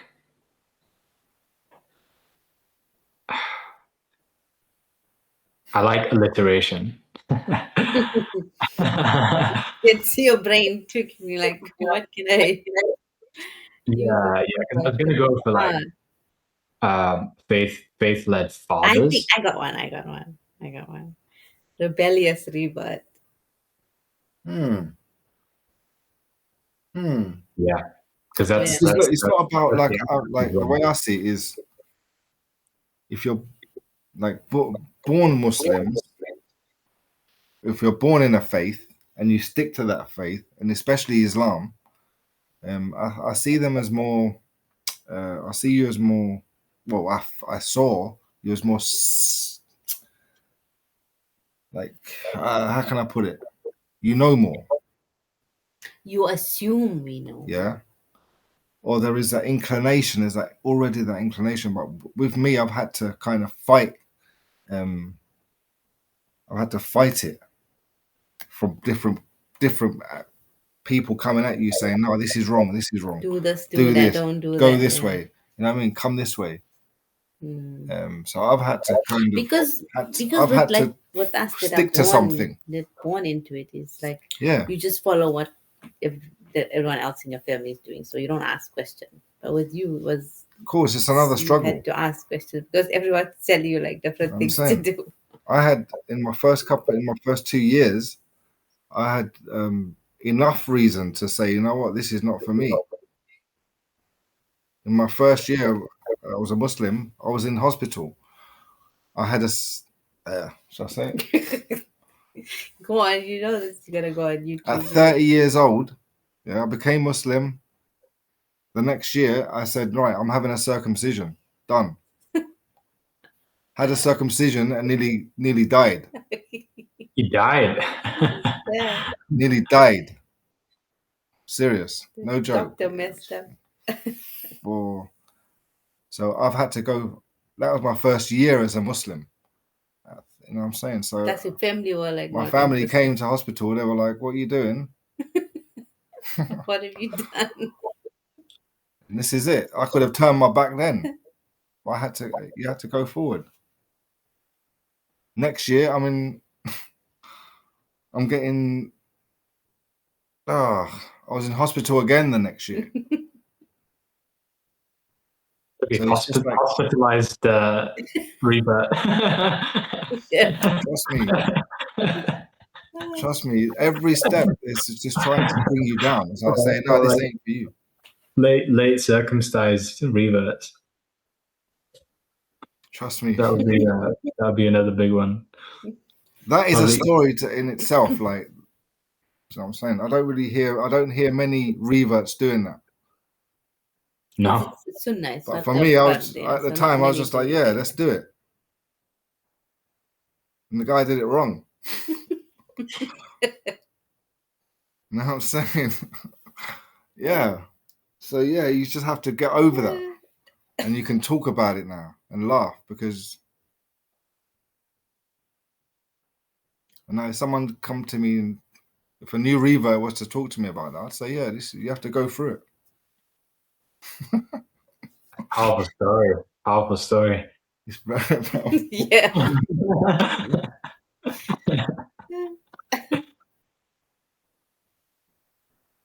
So yeah, I've got revert stories to tell. Mm. Yeah, I can tell. Like, Yeah, I and always tell him to like write a book or something before you start to forget the stories, the details. Yeah, and I can attract that, but I've not really thought about that until yeah, now. so I think the rebellious reverts is a nice audience for you because what you've got in there is you've got, just like with Yasmin, you've got a psychographic and you've got a demographic. So a psychographic, so demographic is like a category of person based off of their religion, their ethnicity, their age, their role, their job. So you've got the revert demographic, but then you've also got a psychographic, which is the rebellious nature. Because not all reverts are like that. Like, my mum's a revert, and yeah, she now like isn't really that rebellious. But I think, no, to be honest, even when she was revert, she wasn't the rebellious one. She was the good one. So there are some reverts who are actually like, like my mom. Yeah. They do everything by the book. Yeah. But there are some that are still like, they got the rebellious nature, rebelling away from their family. So rebellious revert, you got the psychographic, you got the demographic. And then I like that. How can you go and connect every single day with those people and start putting out advertisements to them that, they're going to really appreciate. They're going to think, well, this is awesome. So what I did, I don't know if Yasmin, did you take a look at the 3M offer that I sent? I did. Awesome. Very good. So everything in there, comprehensive, and it's just literally looking at how you can creatively come up with an idea of which you just pick one and then send a message to your revert friends about that through a video, and you upload that to your profile, and then there you go, you've got an ad. It's really simple. You just take them through the levels of awareness, but then because you want to be focusing on sales too, it's like every single day I'd recommend, how can you be making new connections with people? If you haven't already, I highly recommend going through the part of school, which is the network marketing section by Eric Worre. When Anthony, the whole thing, I didn't watch it. I watched a little bit at the beginning. I'll show you that. Do you know which one I'm on about? Like one that he had just had the thingy now the other week, was it? Oh no, I wasn't even referring to that, but like there was there's some training that I put in the actual school, so I can share my screen real quick to show you where to access it. But if you go into school and then you click on the bottom over here where it says network marketing, there's the events. So I've got some recordings from that. These are pretty good. But the challenge, like, this is the best thing for doing network marketing. Like, he's the best network marketing trainer because he's the best trainer. And he just breaks it down like really easy as to how you can do a 30-day sprint, how you can start like finding people, filling your funnel, conversations. And everyone's training is really just like this guy's training that has been packaged into something else. He's the main guy. He's the OG. Yeah, definitely. So if you go through this, it will really just clear up like how you can be having conversations with people. And when Anthony went through that, like as I put him through it, he completely flew. And it was the same thing for me too.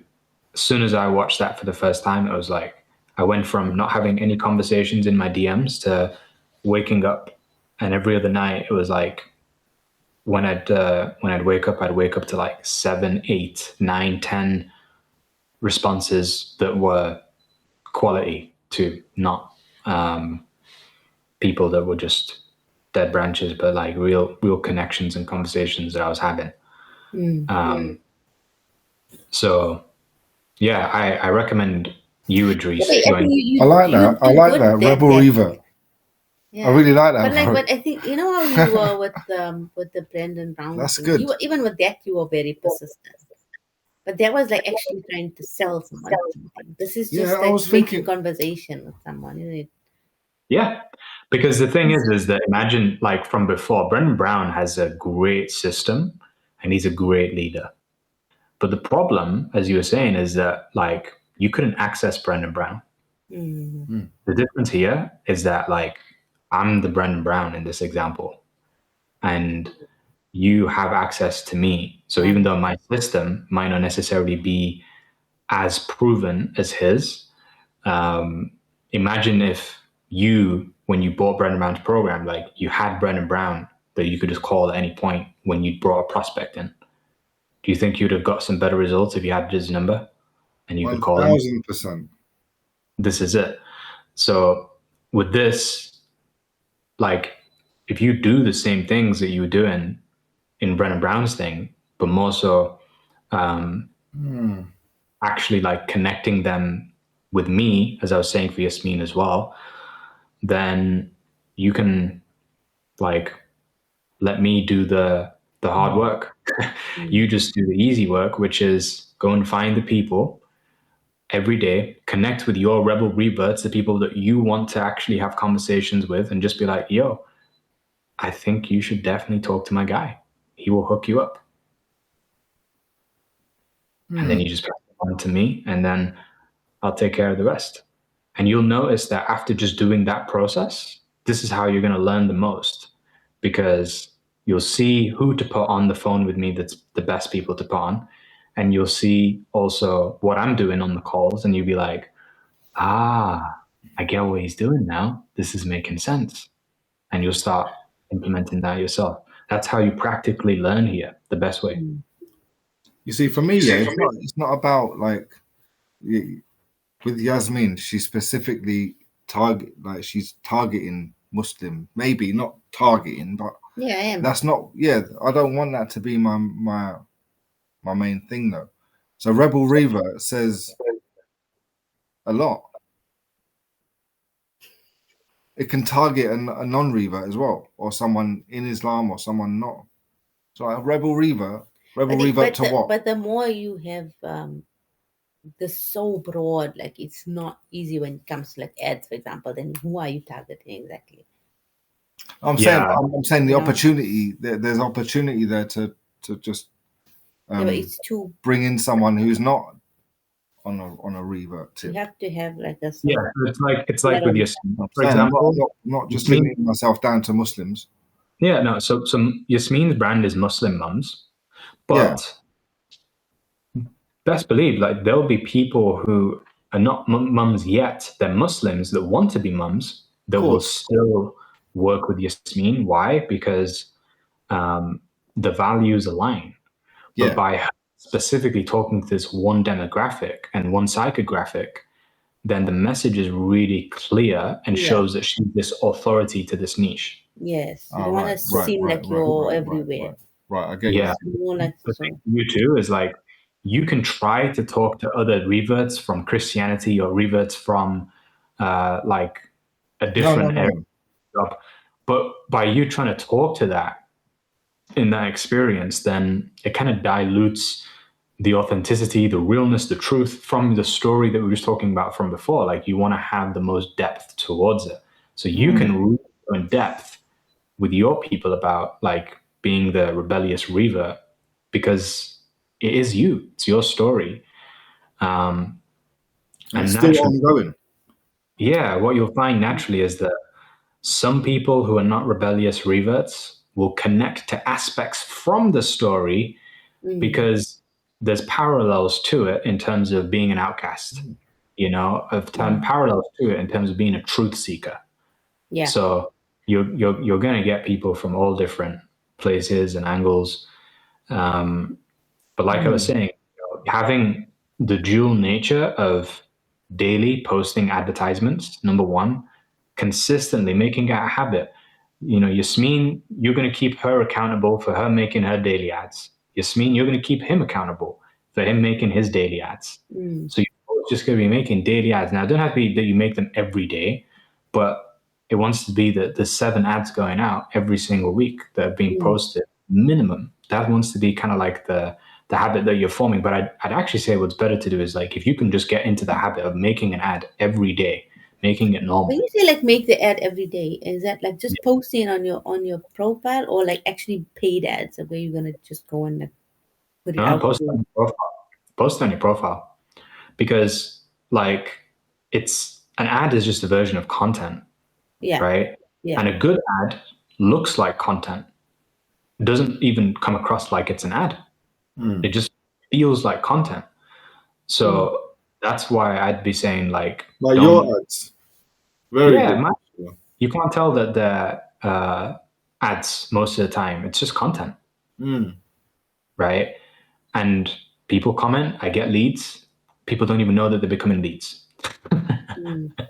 So that's the approach that you want to be taking as well, where when you're posting your little ads, like if you make it in a style where it feels like, oh, that would only work if I put money on it, that is not a good ad.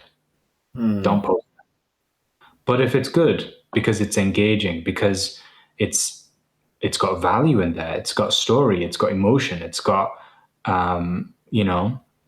taking people through awareness, it's got the things that content would want to have, then just post it on your profile. And you post that every single day. Yeah.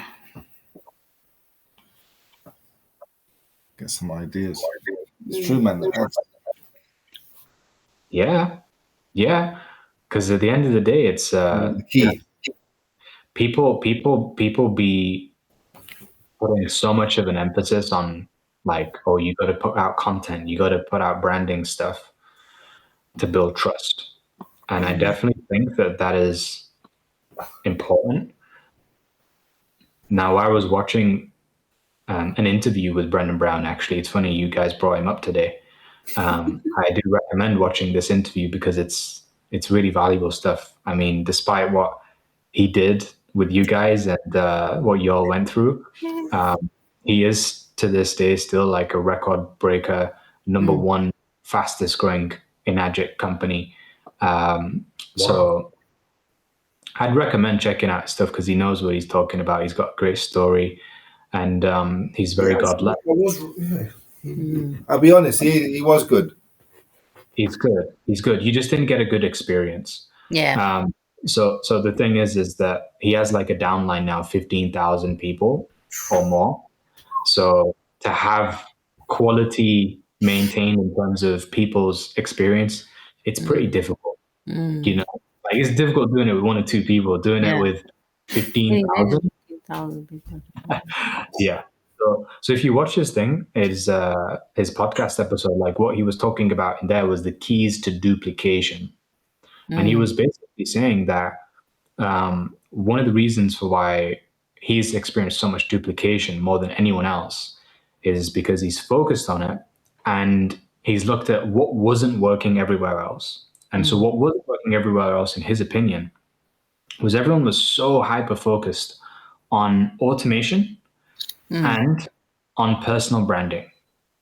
That was his 2 words.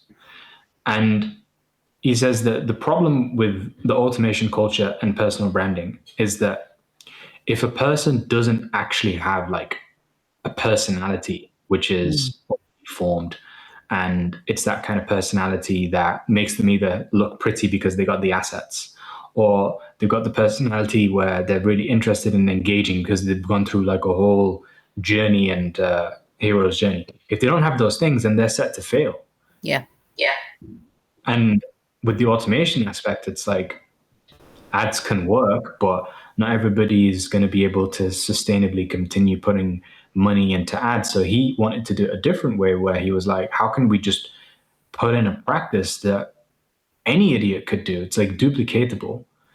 And that's how he formed his system of where people would do cold outreach. Now, here's what I'm saying. It's like any idiot, right, can do what I did, which was going on social media, putting on a profile like ads every single day for 100 days, which can be good, that can be terrible, but any idiot can do it.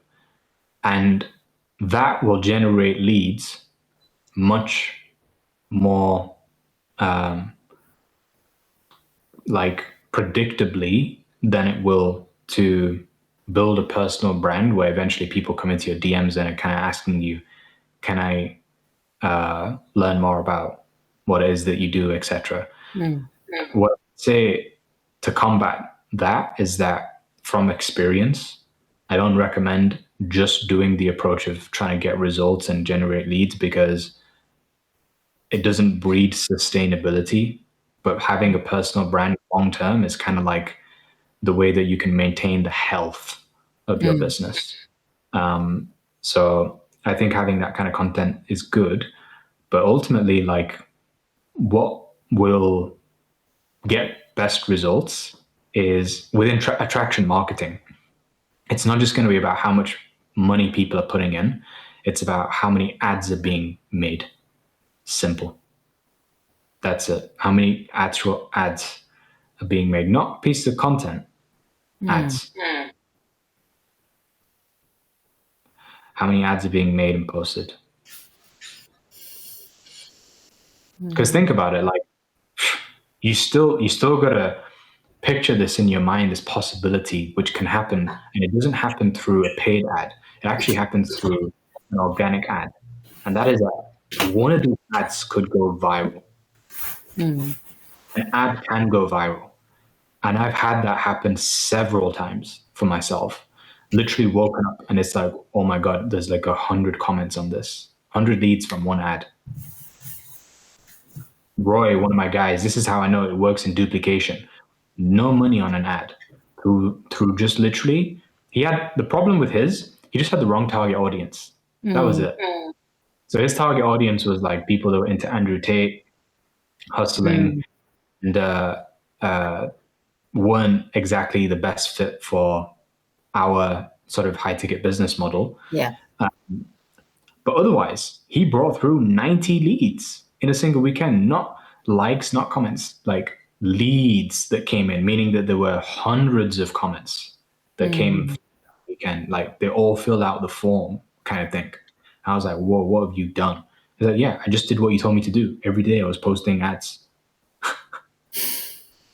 Like, I don't know if I've ever shown you his actual page. I don't think so.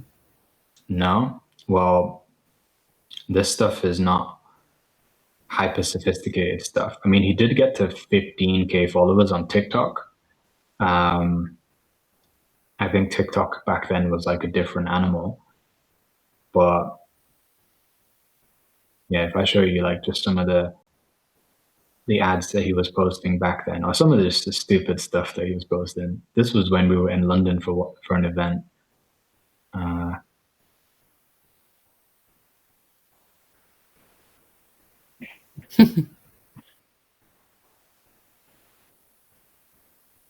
He's a character, I tell you that.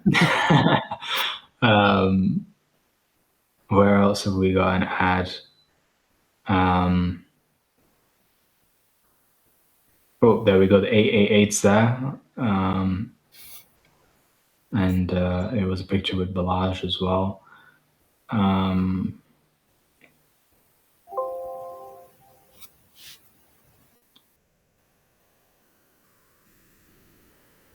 Which one of these is an ad?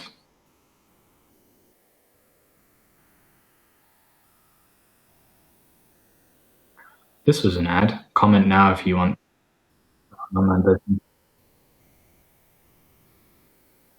He was just generating leads for fun. I'm not even gonna lie. Like 1, 2, 3, 4, 5, 6, 7, 8, 9. There you go. And to be honest, if you wanted to, you could jump onto his profile and just go steal his leads, go message him. But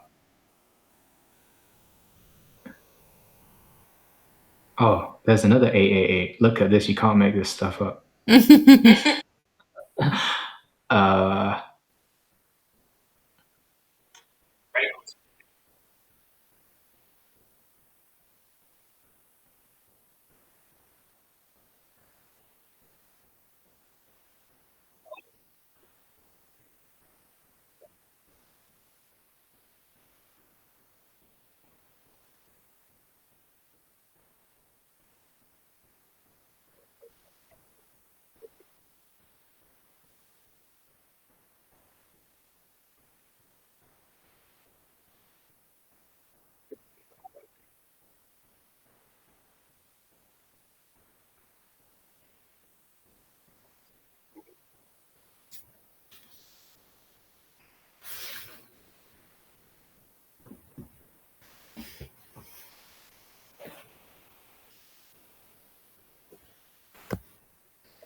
It's such a good hook. We were in Portugal. This is where he was. He was telling me like, "Oh, I'm buzzing to do this ad because he had the idea for it." But this is the thing that I noticed with him. I gave him the idea for one ad. After he made that one ad, he started to make more ads, just like that same ad. But then he started to get creative with the ads because once he knew the concept of how to make one, he was like, "Oh, this is so easy. I can just keep doing this." Oh, here's one with like 600K views. Look at this.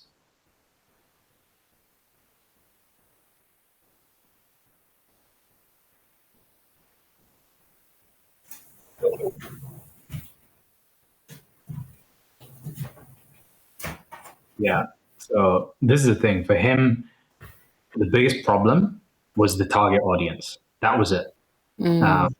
Because of course he's getting volume. This is what happens when you get volume. Like you can just get loads of comments. It's all vanity metrics, but you're not necessarily getting quality. So if he was able to get like because this is what he focused on was virality, but not necessarily resonance. That was kind of missing. So if you're able to do what he's doing, which is like, right, sometimes he's posting content, but then he's also ads also in between. Ads, and I just can't remember what all the ads are. But I know this was a big ad that he did. I remember it's got so much hate. It's like you should be outside. So I'm saying if we do an outside one, it will kill it. Yeah.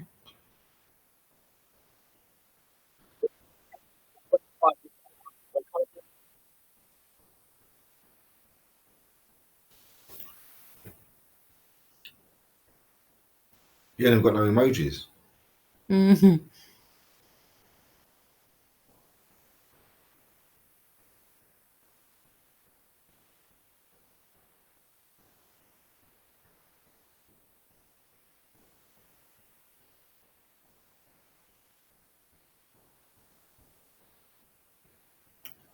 Tell you, baby, why don't you do that?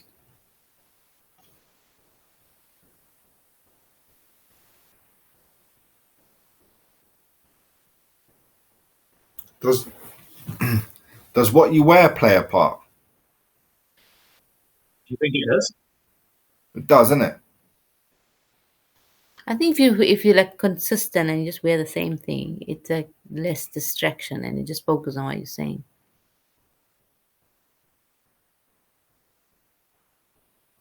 Like the one where you're the one that you did, where you're kind of you're on a beach and you're just spinning Oh no, you wasn't talking in that one, innit? and you weren't talking, but that was powerful. Mm. I wasn't talking on a beach. Oh, I get that one. Yeah. You Just scan pointing. around. And then the Those words were come up on the screen. yeah. Those are really easy to make. Really Zero. easy to read, and you can get some volume in terms of like leads that will come through. The only thing that I would say about them is that you have the least amount of authority in them. Mm. That's what I would say from my experience is that when people come through, um, they Want to know who you are. no, they'll connect with you, but it's more like a friend connection. It's kind Mm. of what I feel like happens then. Whereas ads where you're kind of talking, explaining, then people are More about seeing you like, wow, what he's talking about. yeah, this person's confident. This person is So the ad doesn't. self. You don't think that ad tells that though?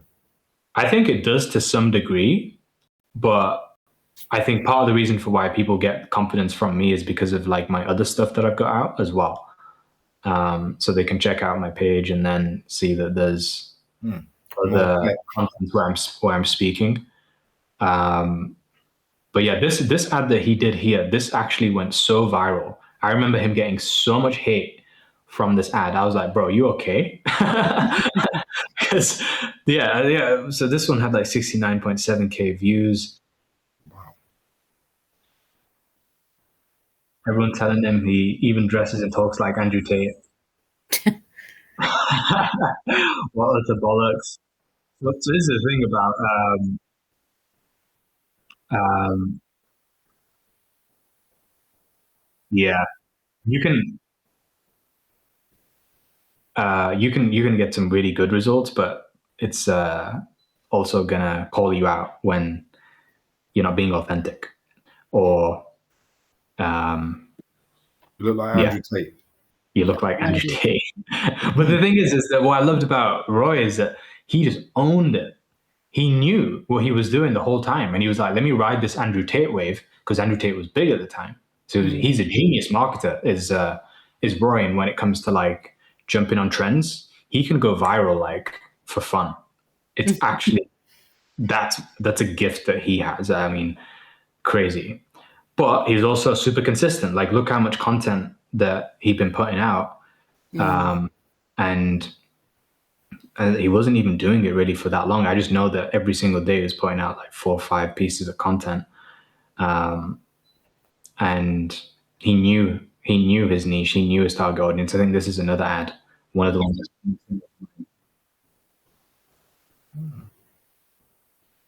That's simple, isn't it? We just that much better now.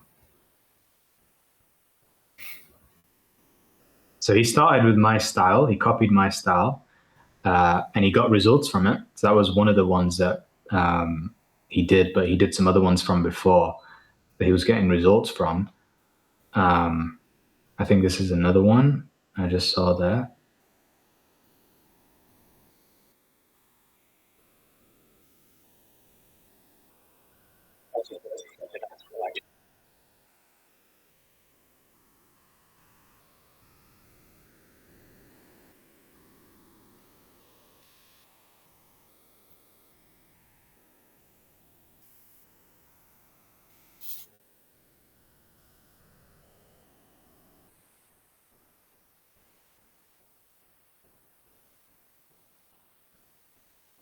You know what?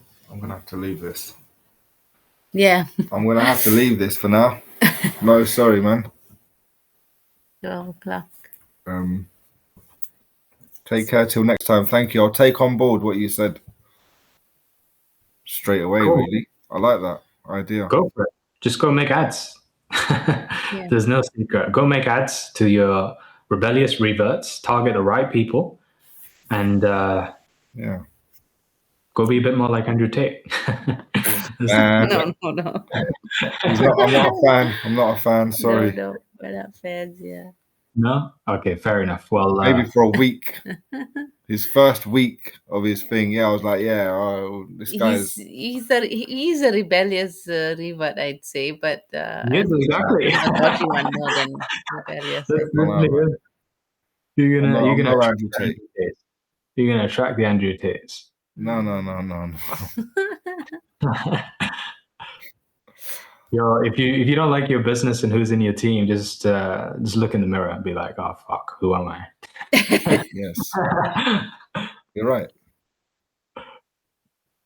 Nice one. Thank you very much. Thank you, I'm leaving. Yeah, cool. You leaving? Sounds good, man. Yeah, We'll see you in a bit. Peace. Yeah, assalamu alaikum. Assalamu alaikum. Thanks,